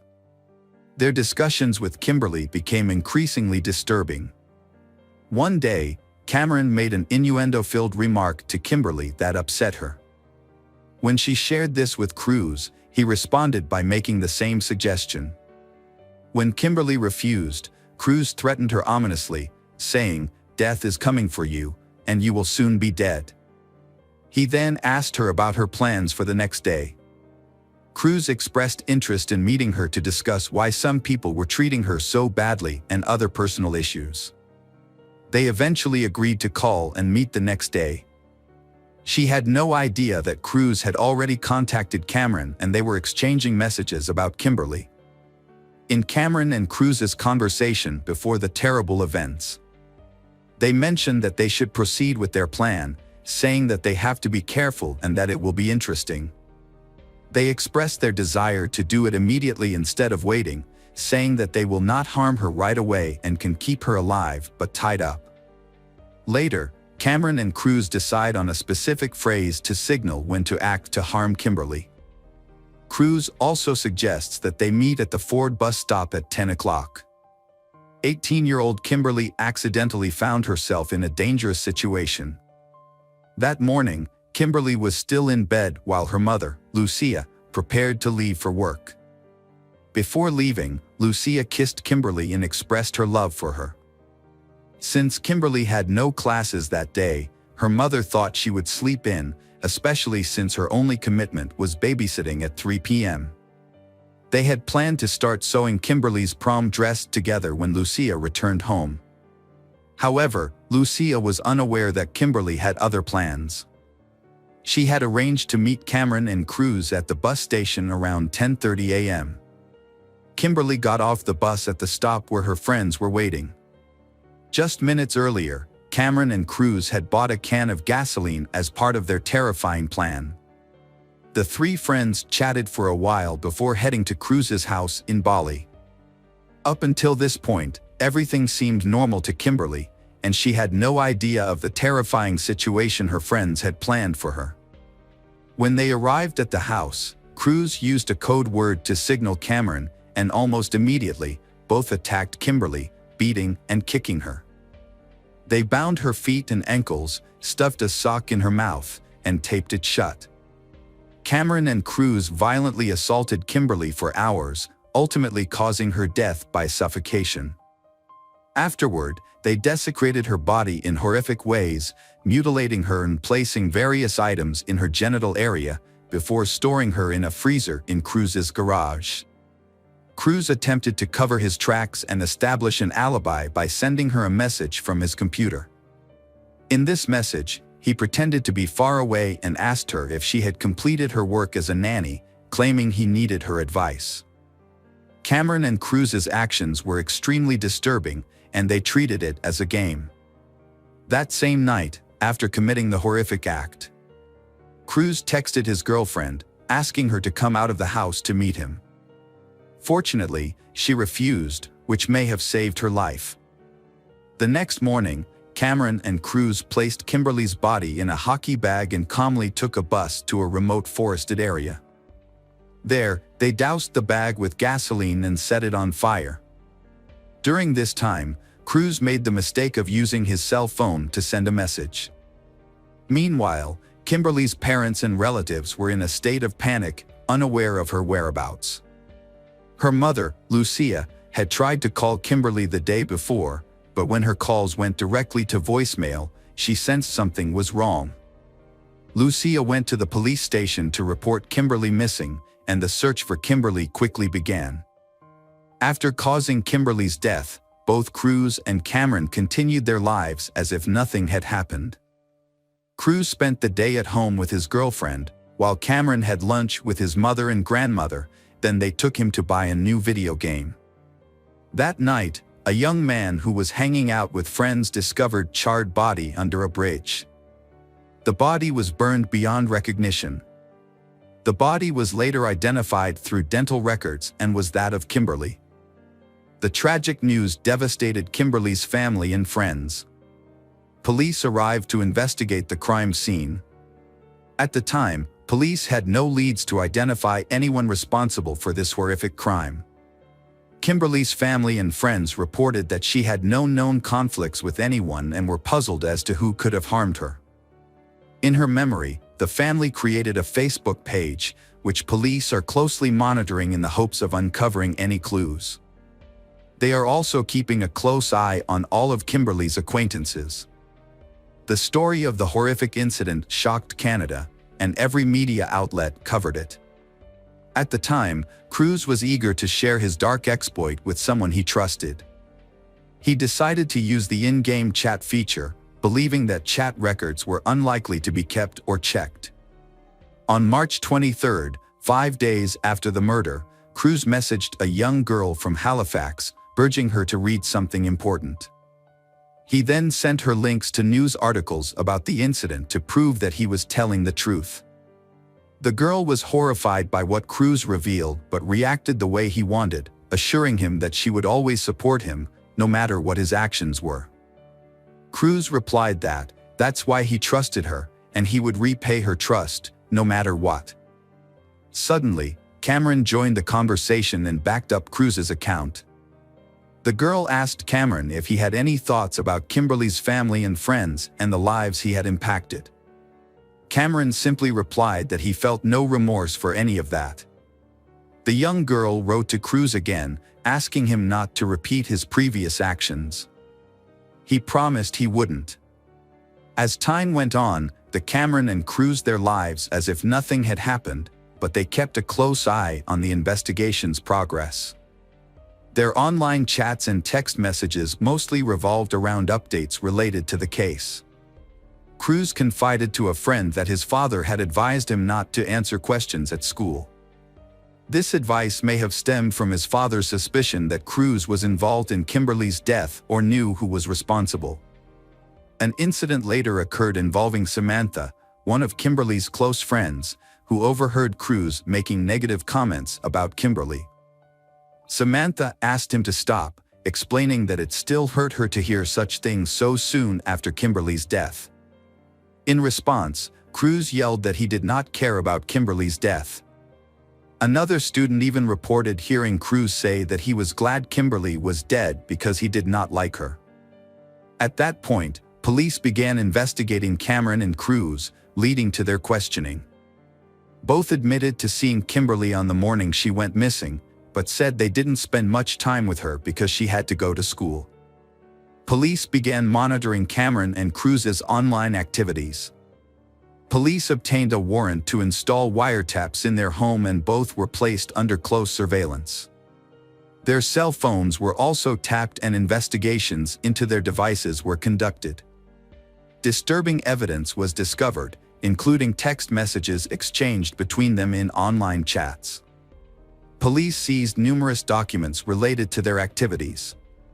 Police believe Cruz and Cameron were responsible for Kimberly's death. Cameron and Cruz were then arrested and charged with Kimberly's murder. Both appeared calm and unresponsive. Cruz remained silent throughout the interrogation. Cameron, on the other hand, repeatedly taunted the police and refused to provide any information. He eventually confessed to his crimes in a cold manner. After Cameron's confession, Cruz was forced to admit everything. They both later pleaded guilty to first-degree murder and destruction of human remains. A year after the events of 2011, Cameron and Cruz appeared at their trial, appearing calm and talking animatedly to each other about the questions they were being questioned about. Throughout the hearing, they remained calm and unflinching. A psychological evaluation found that Cruz displayed characteristics of a rapist that were rare for his age and was at high risk of committing violent acts again. He was also diagnosed with clinical psychopathy. The psychiatrist indicated that Cruz would require intensive and prolonged supervision for at least the next 10 years. Cameron had a high rate of reoffending and serious mental health issues. During the hearing, the judge needed to decide whether to try both young men as adults and transfer them to an adult prison or to treat them as juveniles. It's important to note that the defense requested they be tried as adults, believing this would provide the boys with better educational and rehabilitation opportunities. Only Kimberly's parents were focused on seeking the death penalty for the Cameron and Cruz. However, Canada does not have a death penalty. If the young men are tried as adults, they would face life imprisonment, with the possibility of parole after serving 25 years. If Cruz and Cameron had been tried as juveniles, the maximum sentence they would have faced would have been 6 years, along with 4 years of community service. Cameron Moffat and Cruz Wellwood were then sentenced to life in prison, with the possibility of appealing for bail after only 10 years. Kimberly's family has expressed their anger at the lenient sentence. Kimberly's father, Fred, expressed concern that Cameron and Cruz might continue their harmful behavior and that this was unacceptable. Fred pointed out that both had confessed to their actions but showed no remorse, which he believed justified their lifelong detention. Meanwhile, Pacific High School, which Kimberly and the two killers attended, has established a protocol for dealing with threats of violence. The protocol would allow police, schools, and social services to exchange information about students who might pose a threat in order to prevent tragic consequences. When asked why they had treated Kimberly's body that way, Cruz mentioned that for him, it was about finding the satisfaction he craved. And he felt a sense of power in taking someone's life. He shared that his life until then had felt empty and pointless, and this act gave him a sense of fulfillment. Cruz's first petition for parole was set for June 2019 but was postponed to August. The psychological evaluation conducted at that time was nearly identical to the initial assessment, indicating that Cruz was still completely unfit for parole. Consequently, the specialist did not recommend granting him release in 2020. His appeal was denied once more, meaning Cruz will have to wait until 2025 for another chance at parole. Sometimes people get a second chance, but this case should not have been given a second chance. It was clear that there was a deliberate intention to commit a terrible act.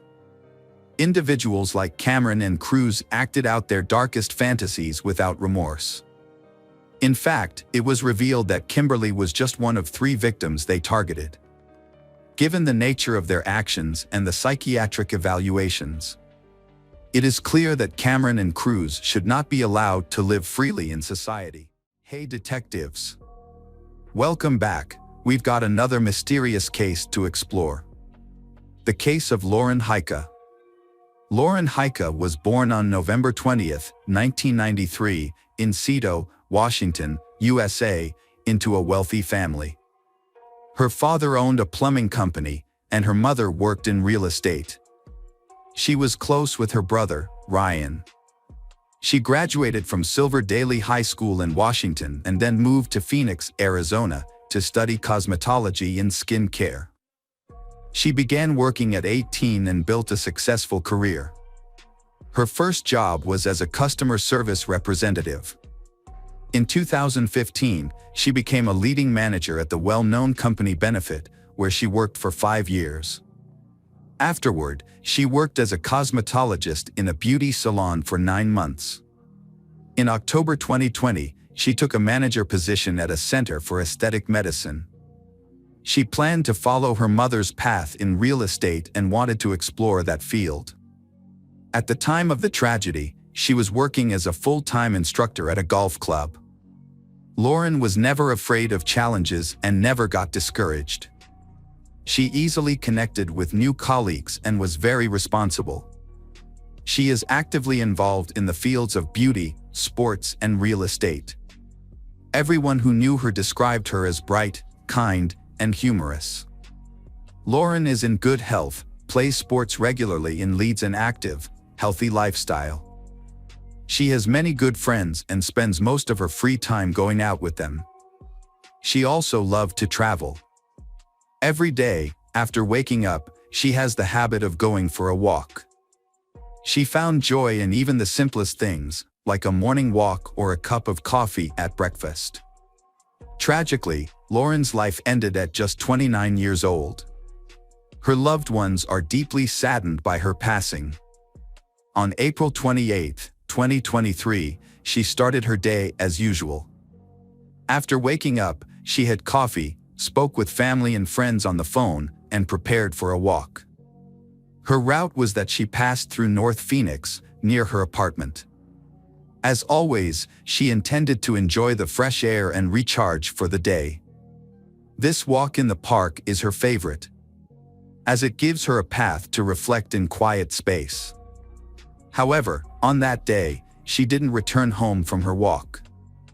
Later, Lauren's colleagues and friends grew concerned when she didn't show up at work. This behavior is unlike her, as she usually lets others know if she is unwell and unable to go to work. She didn't call anyone, and she also didn't answer calls or messages from people. Her family also sensed something was wrong when she didn't contact them after the walk. This is unusual and worrying. Unable to reach her, relatives called the police and reported she missing. The police took the statement and went to Lauren's house to investigate. When the officers arrived at her house, she wasn't there.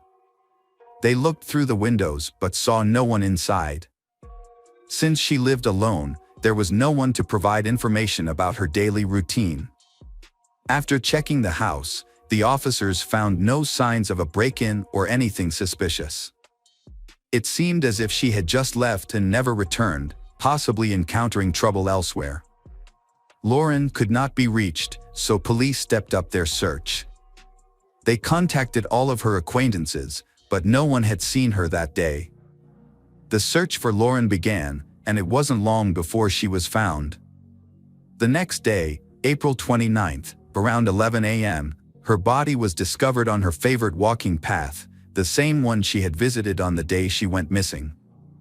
A resident of a nearby apartment complex, who was also her neighbor, out walking their dog, found her body. The dog led its owner to the location. The area was difficult to see clearly. Because of this, no passers-by discovered her body on the day of her death. Lauren, who often walked along this route with a neighbor, became a victim. The neighbor was shocked to find her and immediately called the police to report it. She described the body as having wounds that looked like knife stabs. The police quickly arrived, secured the scene, and forensic experts began searching for evidence. Authorities informed Lauren's family that her body might have been found and asked them to come for identification. Lauren's family identified her immediately. However, the official identification results were announced on May 1st. Her body was sent for an autopsy, and the forensic expert determined she was stabbed to death around 11 a.m. on April 28, 2023, the day she disappeared. The autopsy showed she had about 15 stab wounds, all on the upper body, with a deep stab in the back being fatal. The knife went in approximately 8 centimeters. Based on the wounds, the expert suggested that a penknife was used in the murder. Lauren fiercely fought for her life, which was evident from the multiple stab wounds on her hands, typical of defensive actions. There were also minor cuts and abrasions all over her body, showing her death was painful and prolonged. She attempted to defend herself and resist, but the attacker was more powerful. Furthermore, the surprise element of the attack may have played an important role, since she was suddenly attacked by a couple. While forensic experts were conducting the autopsy, the police continued to thoroughly investigate the murder scene. They discovered the reason for the numerous abrasions on Lauren's body. Along the path she had been walking, there was a barbed wire fence. It seems she attempted to crawl through it to escape, but couldn't succeed, resulting in her torn clothes and multiple abrasions and bruises. Additionally, at the crime scene, items were found that she had taken with her on her walk. Because the area where Lauren's body was found is near residential areas, so there was a high likelihood that both she and culprit were captured on surveillance cameras. The police obtained the necessary footage and thoroughly reviewed the incident of that morning. They discovered a video segment showing Lauren walking along a path around 10:52 a.m. She is calmly passing the area covered by the camera. About 22 seconds later, a tall, thin man dressed in a light t-shirt and dark shorts, carrying a backpack, is seen running behind her. However, he quickly vanished into the wooded area. A few minutes later, the same man from the recording exited the park and ran in the opposite direction. It was clear he was trying to cross the barbed wire fence, but quickly disappeared from the camera's view. No one else was present at the time, making him the main suspect in the case. Police reviewed security camera footage and identified the suspect, but ran into a major problem. The video quality was so poor, so it was impossible to identify the person's face or any features. The only clue was that he appeared to be a young black man. These recordings were shown on local television in hopes that someone could identify he. Several people have contacted the police with information. Although the information verification process took quite a while, no important clues were found. The police needed to analyze all Lauren's belongings found at the crime scene. Near the barbed wire fence, detectives discovered shoes. DNA analysis of her shoes revealed DNA that did not belong to her, likely belonging to the attacker. It was assumed that the attacker grabbed she by the leg, leaving his DNA behind. The sample was sent to the lab for further examination. After analyzing the results, the police uploaded the DNA test findings to their database. They found a match. The DNA belonged to 22-year-old Zion William Teasley, who had a previous criminal record. He had never held a steady job. A detailed review of his criminal history showed a series of convictions starting in 2020. However, the current charges were the most serious among his offenses. He had been involved in several assaults, burglaries, armed robberies, and minor acts of vandalism. In 2021, the police obtained his confession for the crimes he committed. In exchange, many of his intoxication charges, totaling about 10, were dismissed. He served 16 months in prison and was released in November 2022. The prosecutor's office encouraged him to cooperate with the investigation. Even though his DNA was on Lauren's shoes, that doesn't mean he's the killer. His DNA might have accidentally ended up on Lauren's shoes. This was not enough to arrest and charge more convincing evidence was needed. Therefore, detectives decided to examine his mobile phone. Officers tracked the location of Zion's mobile phone. The phone records showed it was in the area where Lauren was killed, at about the same time in the morning. Moreover, the route taken by Zion's phone matched exactly with the movements of the person seen on video. Doubts about Zion grew, but this evidence was not enough to convict him. So, the officers canvassed the area, questioning residents of nearby houses. They hoped to find people who knew the suspect and were able to identify him in the camera footage. Several local residents confirmed that the man in the video resembled Zion. Detectives consulted Zion's acquaintances, and they provided useful information. They revealed that he owned a penknife with a blade exactly 8 centimeters long, closely matching the weapon used in the murder. During the investigation, Zion remained placed on probation for a previous assault conviction. Just 5 days after Lauren's murder, he reported to the police department as required. Officers decided to speak with his probation officer. The officer mentioned that Zion appeared nervous during their last meet, as if he was anxious about something.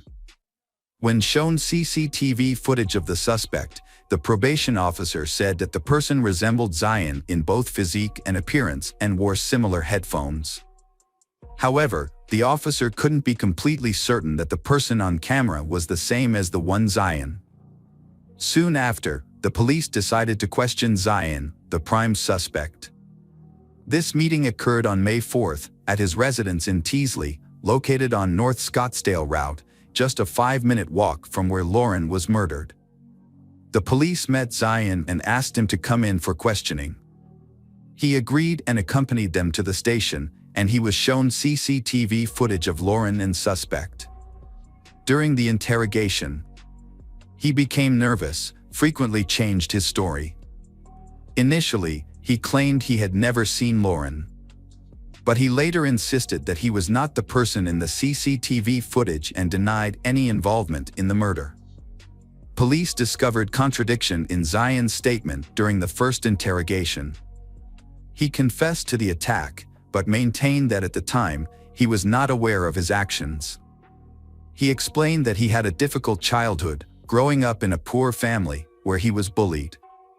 To survive, he resorted to stealing and eventually committed other crimes. The motives for the attack on Lauren, as well as some details, remain unknown and are being kept secret. After the attack, while the investigation was still ongoing, he went on the run and tried to hide his identity. He noticed that the news frequently covered the murder and showed surveillance footage. So, he decided to flee the city. However, he was arrested before he could escape. After Zion's arrest, police found a plane ticket to Detroit in his house, which supported his plan to escape. 6 days after the attack, the police capturing him. If he had fled to another state, it would have been much more challenging to catch and convict him. During their investigation, police uncovered issues with Zion's employment. They contacted the clothing store where he worked, but the manager revealed that he had been fired just days before the murder. The employer noted his aggressive behavior at work and suspected him of involvement in thefts from the store. This suspicion was confirmed by surveillance footage, showing he caught on camera with stolen items from the store. Consequently, he was terminated, although the store did not report him to the police. Zion was charged with first-degree murder on May 4, 2023. The prosecutor identified signs of premeditation in Lauren's murder and noted intentions of fleeing to another state. As a result, bail was set at $1 million, an amount he could not afford, leading to his continued imprisonment. Besides the murder charge, Zion faces accusations of violating terms related to placed on probation.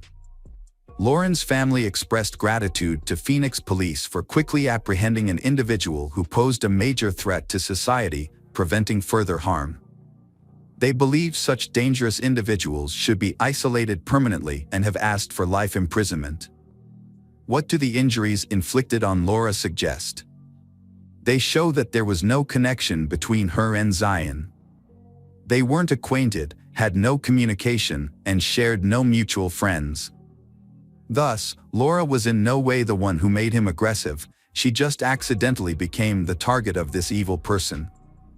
If Zion is found guilty, he could face the death penalty.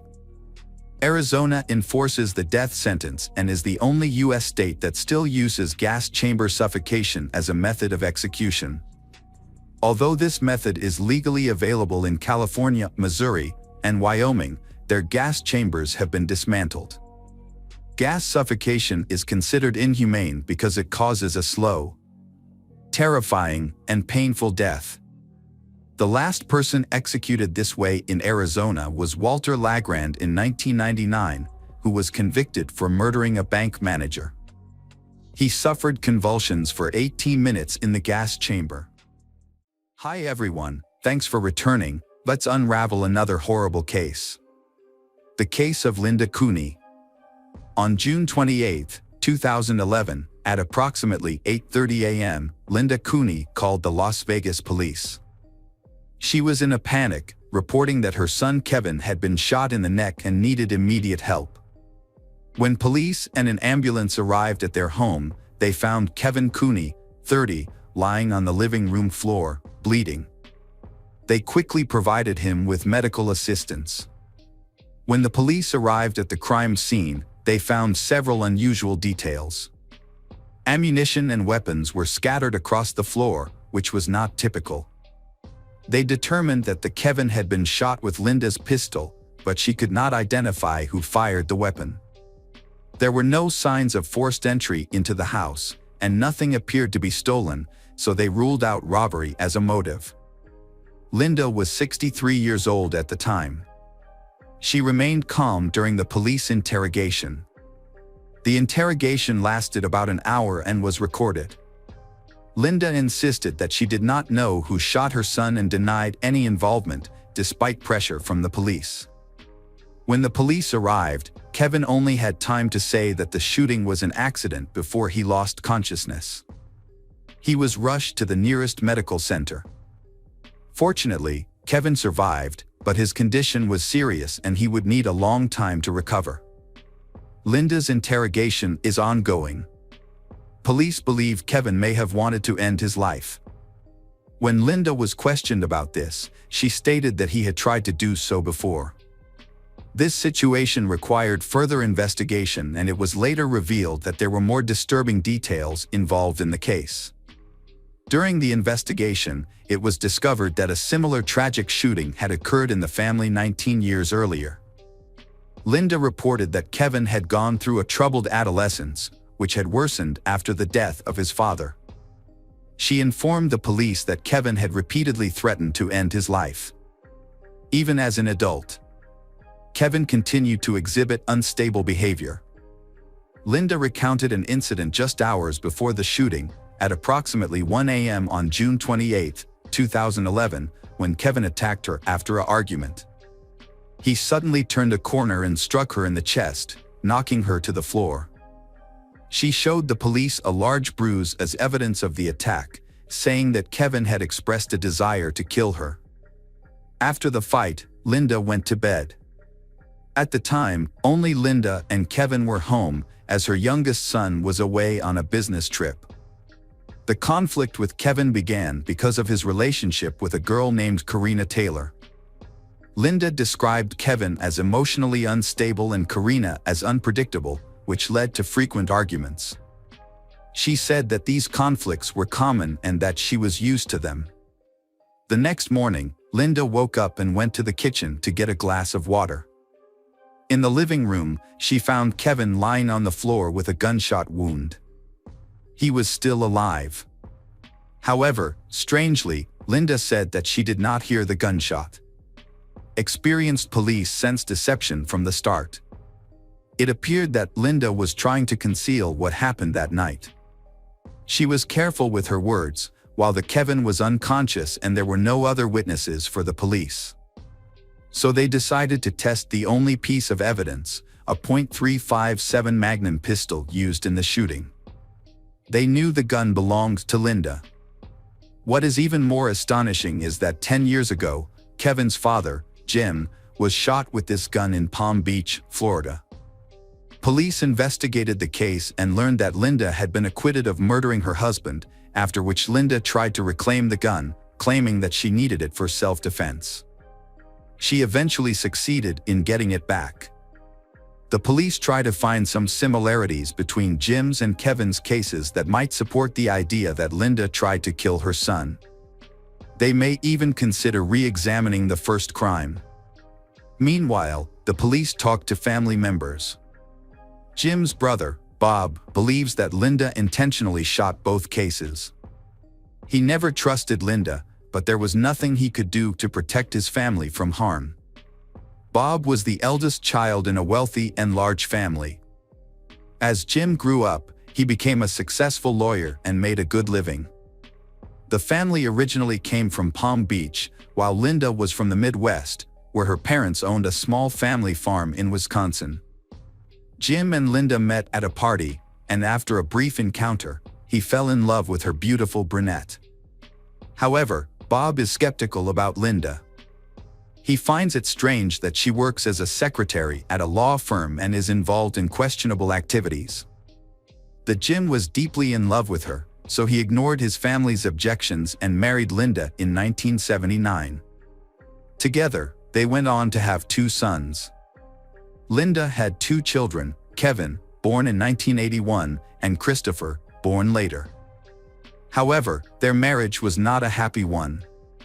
Linda accused her husband, Jim, of being abusive. Over time, their relationship deteriorated, leading Linda to report Jim to the police for assault. However, she was unable to produce any evidence or testimony to support her claims. There were no obvious signs of abuse, and many people found it hard to believe that someone as respected and decent as Jim could harm his wife. After facing accusations that damaged his reputation, Jim decided to file for divorce. After the divorce, the children continued to live with Linda in Jim's large house, while Jim had to pay child support. However, Linda was still unhappy and tried to get more money out of Jim. Meanwhile, Jim wanted to spend more time with the children, but if he did not pay her in advance, the children would not be home when he visited. According to Bob, each visit cost Jim $500, a large sum at the time. Jim became increasingly frustrated when he realized that Linda was taking advantage of the situation and blackmailing him. Jim, an attorney, chose to follow the law. On February 7, 1992, he visited his children, not with cash as he had done before, but by court order. The court ruled that Linda had to allow the children to communicate with their father. Unfortunately, during this visit, Linda shot him, resulting in his tragic death. Family members believe that she was angry that he refused to provide financial support because she had previously relied on her ex-husband while not working. In a fit of rage, she shot Jim and then called the police to report the incident.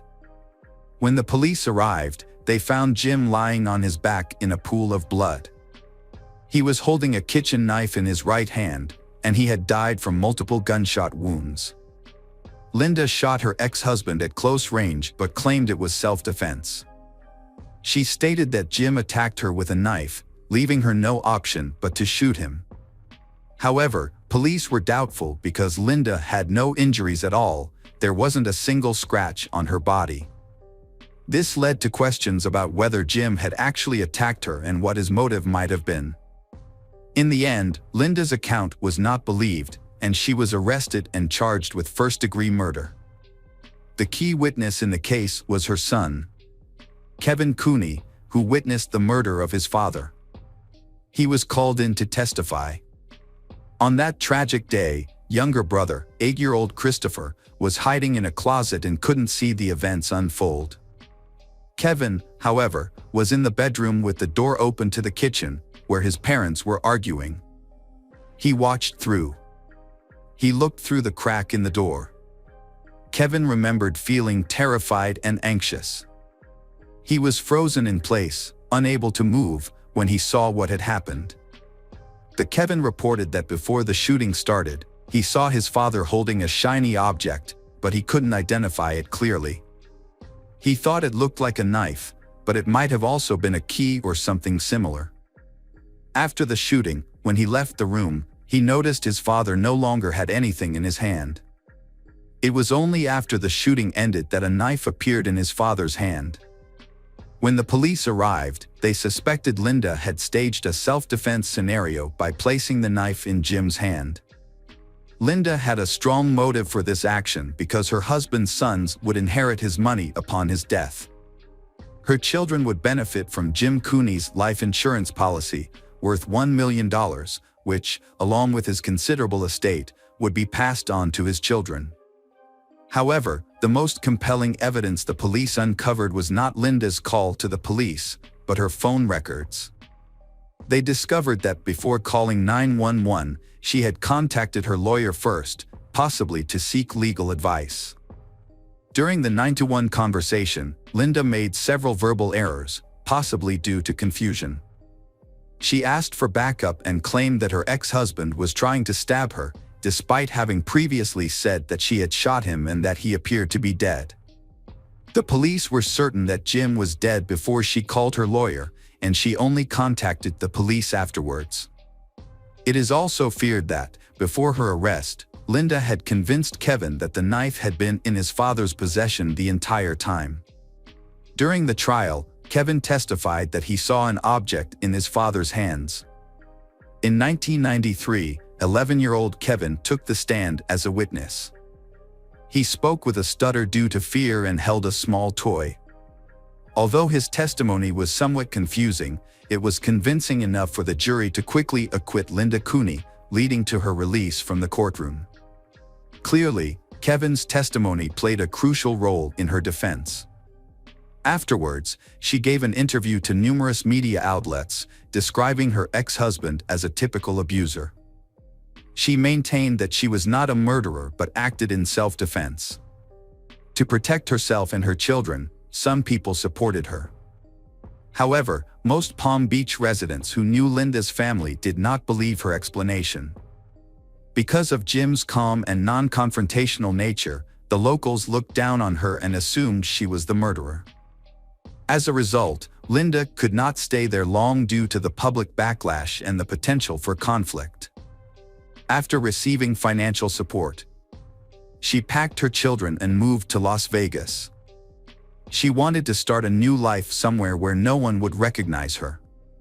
2 decades later, the heartbreaking incident occurred again. It involved the same .357 Magnum pistol that was used to shoot the family's father, Jim. Kevin Cooney is now recovering in the hospital. Initially, he was unconscious and partially paralyzed. He was unable to provide a clear account of the events of that tragic night. When Kevin woke up in the hospital 3 days later, his first words were, "No, Mom, I'm afraid of Mom." Mom shot on. He immediately told several nurses about this and seemed genuinely scared.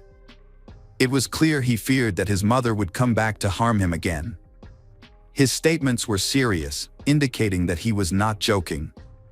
Kevin's girlfriend, Karina Taylor, was not surprised by his words. She said she lived in fear of his mother during their 2-year relationship.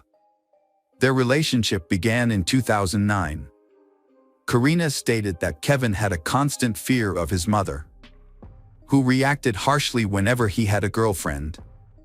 Linda had previously frightened off all of Kevin's girlfriends, but Karina was determined and not intimidated by Kevin's mother's angry expressions.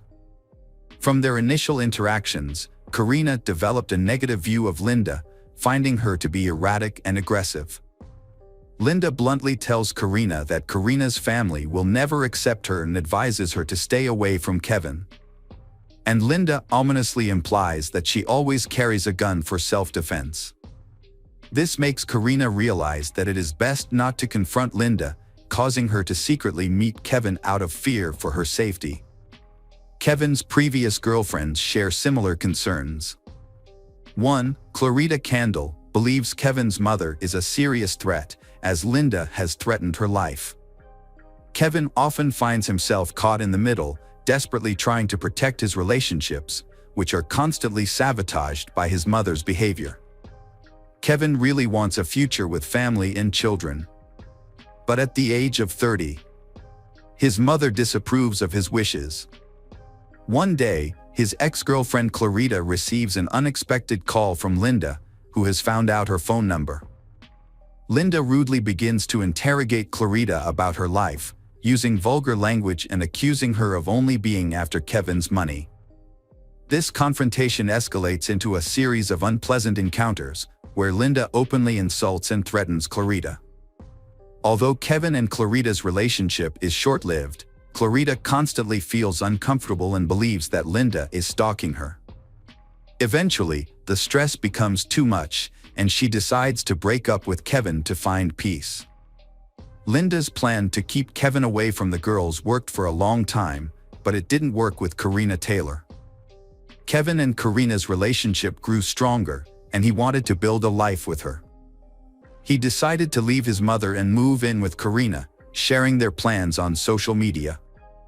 When Linda found out, she started spreading rumors and even contacted Karina at her work.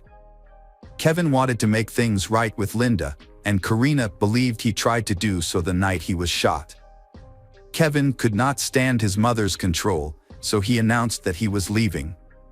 However, she refused to let him go and used a weapon. She went down from the second floor and shot him in the neck. Police determined that Linda used a .357 caliber gun, the same gun used in Jim's murder. Police discovered that, once again, Linda did not immediately call the police. She waited about 15 minutes before seeking help while Kevin was on the verge of death. Phone records show that she first called her second son, Christopher, who was not nearby. The investigation concluded that Linda was guilty of attempting to murder her son. She was arrested and charged with the crime. On April 8, 2014, Linda went on trial. It had been more than 20 years since she first killed her husband. This time, the trial was held in Las Vegas, where she was charged with attempting to murder Kevin. During the trial, his younger brother Christopher, influenced by his mother, believed that his brother was responsible for the situation. He described Kevin as a very cruel person, often violent at home and often arguing with his mother. During the call, Linda informed Christopher that Kevin had attacked her by hitting her and threatening to kill her. In response, she retrieved a loaded pistol that she kept in the living room for self-defense. She intended to use it to protect herself and stop Kevin, but he took the gun from her. While he was armed, Kevin accidentally shot himself.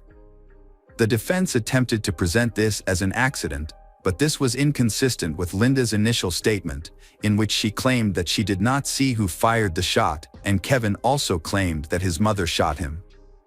During the trial, the prosecution presented testimony from 2 girls, one former girlfriend and one current girlfriend of Kevin, as well as 4 nurses who had contact with him during his hospital stay. All of them confirmed that Linda shot him. In addition to their statements, there was considerable physical evidence, including fingerprints found on the weapon. For months after the shooting that left Kevin paralyzed, he was able to testify in court, but he altered his original story. He now claimed that there had been an argument between them that night, insisting that he attacked Linda first. The Kevin did not hold Linda responsible for the incident, referring to it as self-defense or an accident. He had expressed similar sentiments when speaking to the police at the hospital. It seemed he was worried about not surviving, so he wanted to ensure his mother wouldn't go to prison after he passed away. Kevin loved his mother deeply and continued to protect her, but this did not alter the reality that there had been reports of arguments and domestic violence coming from their home for several years. Kevin's message, originally seen as a warning to his girlfriend about Linda. It was clear that Linda had total control over her children's relationships. She chose not only who they could date but also who their friends would be. She managed Kevin's mobile phone, preventing him from talking to girls, and did the same with Christopher. The Kevin's and Christopher personal lives were completely controlled. They didn't even have doors on their rooms. Even though they were grown men, they still had to rely on their mother's permission for everything. Since childhood, Linda has said that they owe her their lives for the violent events of 20 years ago. They truly believed that their father intended to harm them, which made them completely submissive to Linda's authority. The trial was ongoing, and its outcome was uncertain. The prosecution argued that the Kevin was trying to escape his mother's oppressive control. When Linda realized she was losing control, she grabbed a gun and attempted to kill Kevin. They presented strong evidence, including a video of the Kevin in a hospital bed, where he claimed his mother shot him. However, Kevin refuted this claim, stating it stemmed from anger. While in court, Kevin appeared to take full responsibility for the incident. He admitted to threatening his mother, breaking down in tears and begging Linda for forgiveness. The prosecutor accused Linda of being completely controlling and manipulating her sons, but Kevin insisted that he was in charge and made his own decisions. He also admitted to using violence if his mother did not comply. However, this is hard to believe given the testimony of his former girlfriends, who reported that Linda did not allow her sons to pursue personal relationships and maintain tight control over their lives. Medical center staff supported the prosecution's account.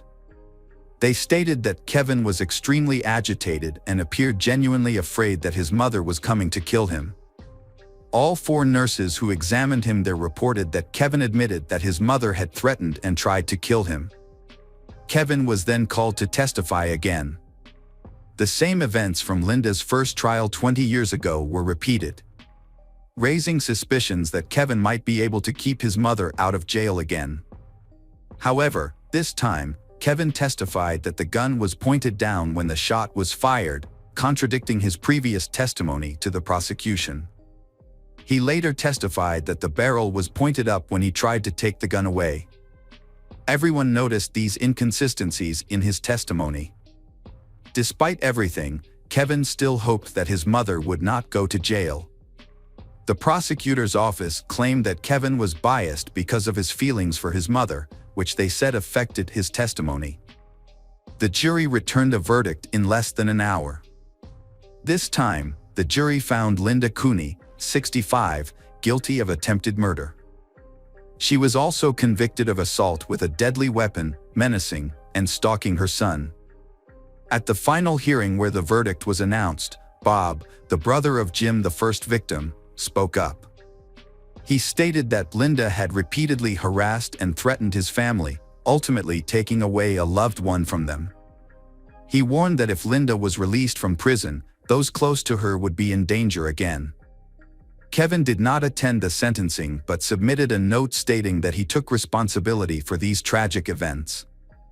In her defense, Linda stated that she had worked hard for years to provide for her children and meet their basic needs.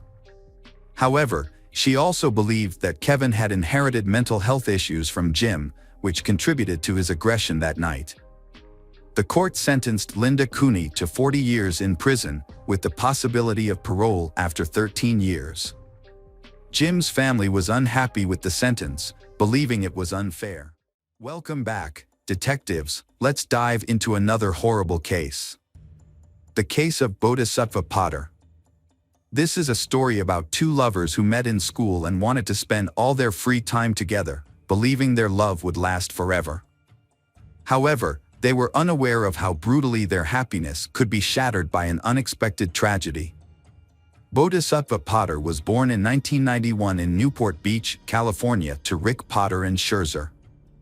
Bodhisattva also has an older brother named Zen.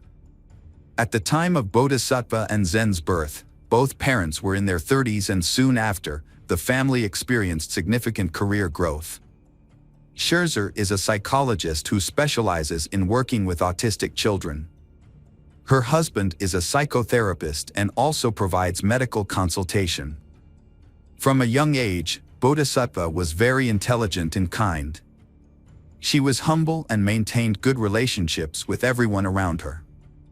All her teachers recognized her intellectual talent. Bodhisattva was also passionate about sports, especially gymnastics and basketball, and she pursued these hobbies and won several awards for her achievements. She also played the piano and sang.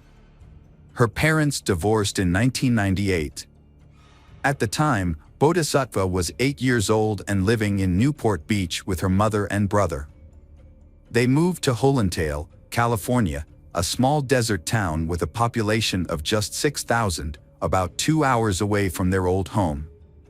Hollandale is an isolated community with a strong sense of community, with 2 large lakes that make it feel like an oasis in the desert. The town has about 2,000 homes and a well-developed sports and recreation infrastructure, making it feel like a small resort. Bodhisattva was accepted into the Lewis Center, an academy whose curriculum prepares students for entry into top universities. At this time, Zen moved back in with his father, and Bodhisattva stayed with his mother. Despite the distance, the 2 brothers often spent weekends and holidays together. Initially, Bodhisattva and her mother rented a house. In 2004, when she was 12 years old, her mother bought a plot of land near a lake to build her dream home. Bodhisattva was actively involved in the design of the new house, but the construction process took longer than expected due to high costs, so they continued to live in the rented house during this time. On Bodhisattva's 13th birthday, she gradually became more mature. She began to seek independence. Her mother recognized this change and allowed her daughter more freedom. Over time, Bodhisattva became interested in Hollywood and dreamed of becoming a film producer. By 2007, she was in high school and began dating Christopher Cody Thompson, her first love. They were a perfect match, sharing many interests in film, psychology, and architecture, and they enjoyed exploring abandoned buildings together. Cody, born in 1989 in Victorville, California, is 2 years older than Bodhisattva. He has 2 older sisters, Sarah and Katie. Cody is a young man passionate about nature and cycling, and he enjoys restoring custom bikes with his father. At the time he met Bodhisattva, Cody had been working as a teaching assistant for 2 years. People generally describe him as friendly and outgoing. Scherzer was surprised to find out that her daughter had a boyfriend. She felt that it was too early for her daughter to start a relationship and was prepared to intervene if necessary. However, as a psychologist, she realized that she needed to accompany her daughter. She understood that her daughter was growing up and that this journey could not be controlled by restrictions alone. Initially, she considered Cody to be a bit rude, which made her feel uncomfortable. However, as they began to communicate, they found common ground. The Scherzer soon realized that her initial judgment about Cody was wrong. He turned out to be a good person. She felt more secure about her daughter's relationship. Cody graduated from high school and began working for the family business, which helped him become financially independent. He was able to support himself and even buy his own car. He has a passion for exploring old buildings, so he scheduled a visit to an old military bunker that had been repurposed and is now open to the public. Initially, the place attracted many adventure lovers. Over time, it became a popular place for teenage parties. However, the place was not safe, The bunker was often used by addicts to do drugs, and people also came here to practice shooting for themselves. Despite these risks, Cody still wanted to visit because of its uniqueness. Many of his friends knew about it but disapproved of his hobby. However, Cody was attracted to the place and liked the feeling of being in a secret location. In December 2007, after turning 18, Cody planned to take his 16-year-old girlfriend, Bodhi, to the bunker to show her the place they both loved for exploring abandoned sites. Excited by the idea, Bodhi invited her mother to join them. Her mother, Scherzer, objected to the idea. She was shocked by the plans the couple had made. Scherzer warned that the place could be dangerous and forbade Bodhisattva from going there. Although Bodhisattva understood her mother's concerns, her rebellious teenage spirit got the better of her. She did not fully understand the dangers of the place. Despite her mother's warnings, she was determined to explore the bunker. In January 2008, Scherzer was in Newport on business. While her mother was away, Bodhisattva had a few days free to do whatever she wanted. She decided to take the opportunity to visit the shelter. At the time, Cody had planned to take 30 people from the school to the abandoned shelter in the woods. To get to the abandoned building, she asked her friend Andrew to drive her there. He picked Bodhisattva up from home and drove her there on the evening of Friday, January 4, 2008. Bodhisattva hid her intentions from her mother and brother. She told her brother that she was going to see their mother, while she assured her mother that she would stay home with her brother. Bodhisattva was clever enough to make her story sound believable, and her family believed her. On the evening of January 4th, when she and Andrew arrived at the bunker, several cars were there, including those of Cody and his friends. Everyone was enjoying the music and having a good time. Their group was quite large, making them feel safe. The teens explored the empty bunker and had fun until about 4 a.m. When everyone started to leave, Cody and Bodhisattva decided to stay and sleep overnight in his car under the stars, taking advantage of the time when their mother was not there. Bodhisattva and Cody fell asleep until Cody received a call from one of his friends. The friend had lost his iPad, but Cody found it in a car and promised to return it at their next meeting. After the call, Cody went back to sleep and did not contact anyone again. Around 4:30 a.m., Scherzer woke up with a sharp pain in her chest, feeling as if she had been stabbed. She felt worried about her daughter, but decided to wait until 6:30 to call Bodhisattva. It was their family's habit to start the day with a short conversation to ask how everyone was doing. However, when Scherzer called, Bodhisattva did not answer. Scherzer tried to call her daughter, but the call was unsuccessful. She then contacted Zen and discovered Bodhisattva's lie.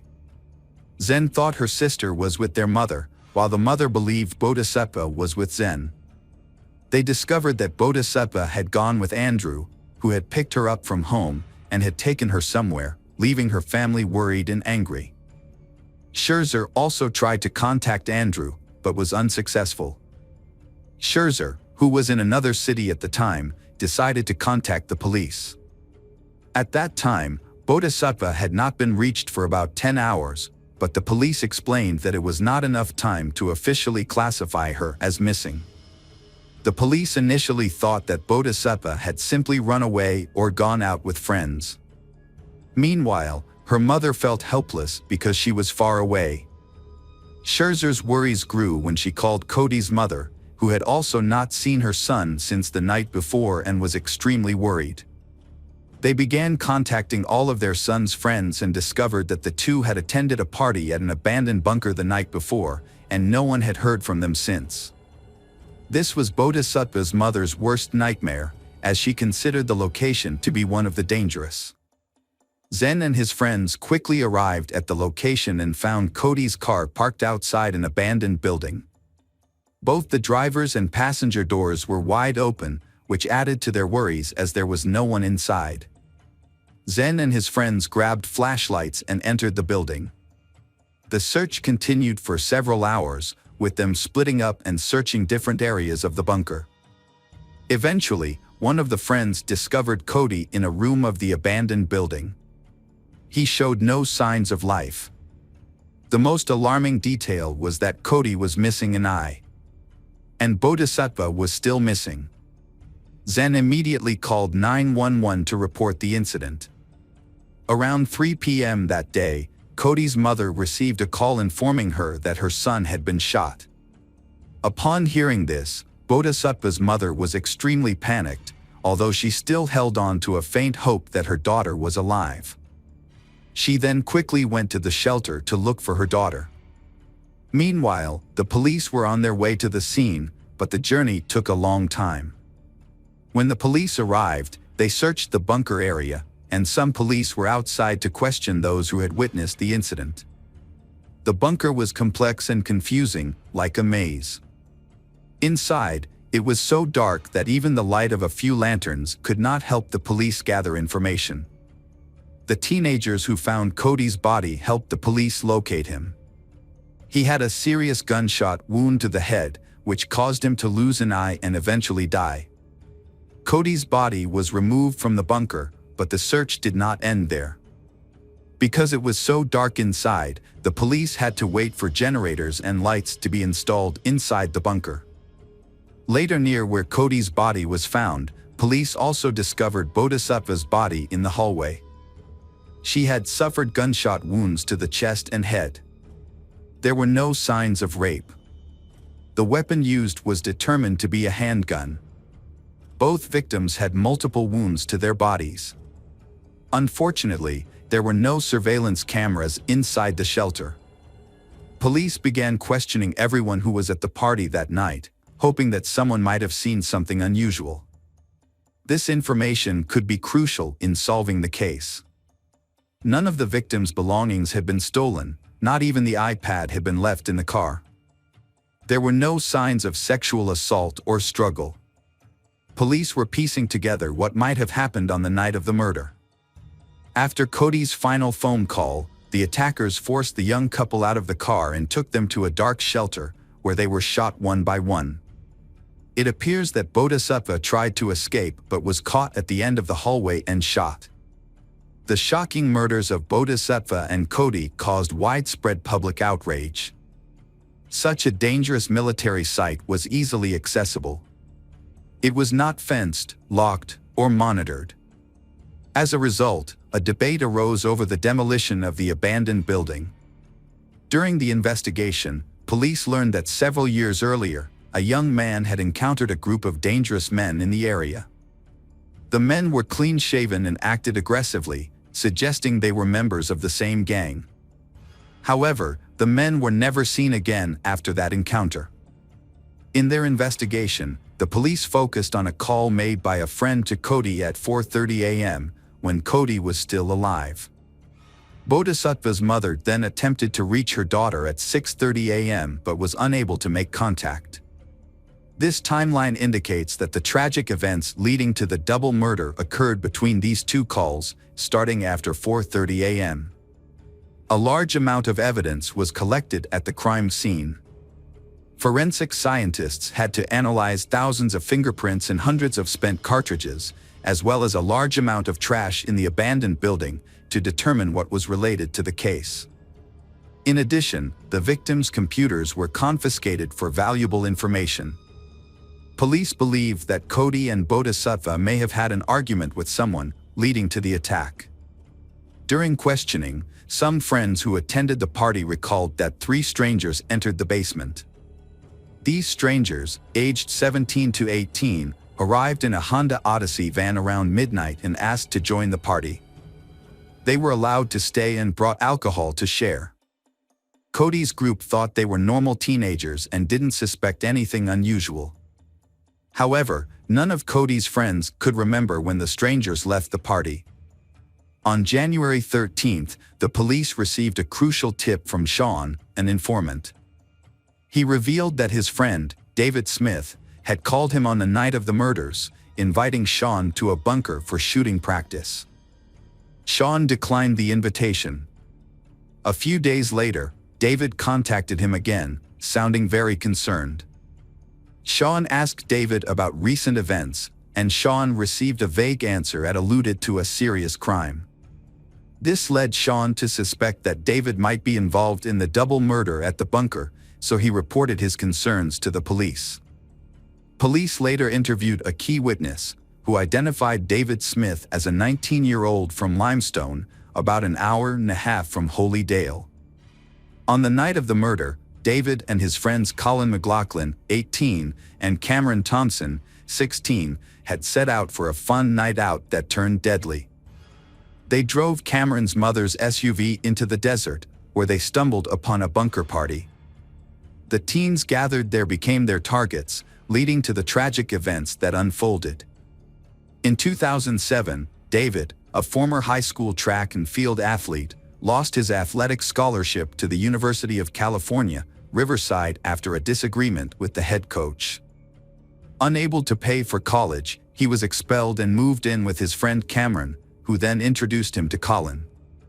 The three quickly became close friends, but their aggressive behavior scared the local residents. The three criminals were arrested on January 17th. But all three denied any involvement in the crime. During a police search of their home, the police found the murder weapon. In addition, blood was found on clothing and shoes, and tests confirmed that the blood belonged to Bodhisattva and Cody, who were murdered. Friends who were present at the bunker that night identified the attackers as strangers who had brought alcohol to the party. All of the teens came from troubled families. Colin's father was a police officer, which gave them access to the weapon used in the murder.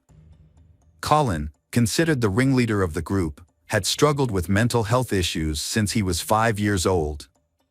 By the age of 17, Colin had attended 7 different schools and had spent some time in an adult detention center.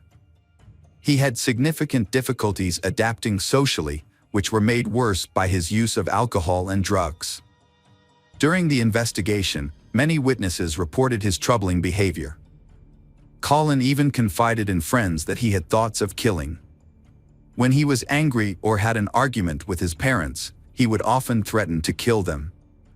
As Colin entered his teens, many people began to fear him, especially when he started talking about mass murder online. During a search of Colin's belongings, police discovered evidence that he had a history of violence.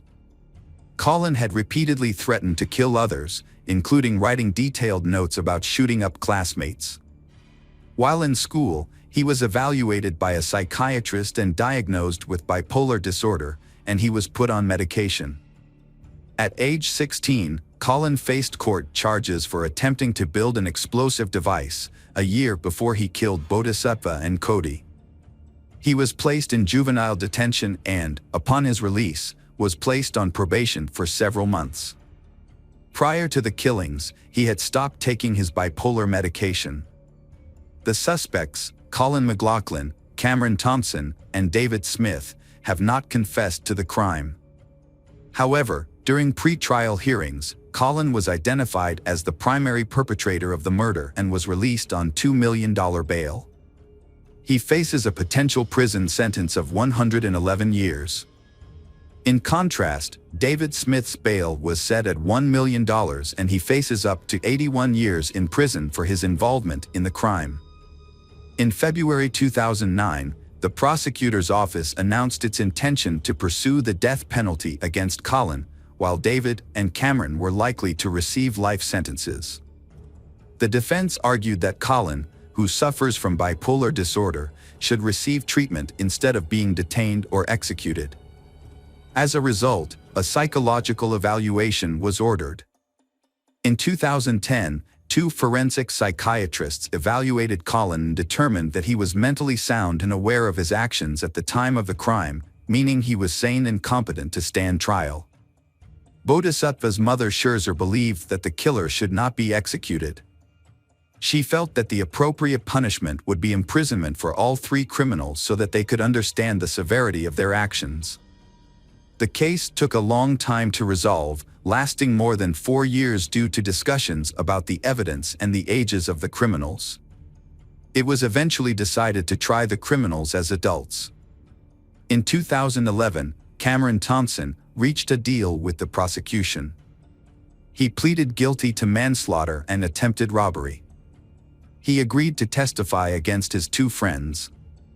Cameron explained that the three of them had planned to rob a car in the desert, but when they arrived, they found no one there.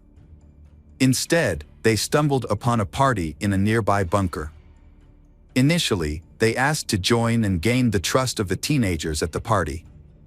But there were too many people and they realized that this was not the right time to strike. They decided to wait until most of the teens had left before attacking anyone. The criminals hid in a truck, armed with guns, and were not detected by Cody. When the couple fell asleep in the truck, the criminals sprang into action. They forced the sleeping couple out of the truck at gunpoint and took them to a dark, secluded area of the bunker. There, they forced the couple to their knees, and Cody was shot execution style. Bodhisattva tried to escape but was caught and shot by Colin. They then returned to Cody and shot him again. Unfortunately for the criminals, the couple had no valuables, so the robbery was unsuccessful. They then left the bunker and went home. As part of the deal, Cameron was sentenced to life in prison. Although he had the right to apply for parole, his request was denied and he remains in custody. Colin also accepted a plea deal. Colin remained mostly calm throughout the trial. However, there were instances where he laughed, stuck out his tongue, or acted defiantly, suggesting underlying mental health issues. As a result, Colin was sentenced to life without the possibility of parole. In 2016, David Smith, a third defendant, also reached a deal. For his cooperation with police, he was sentenced to 50 years in prison and was eligible for parole after 12 years.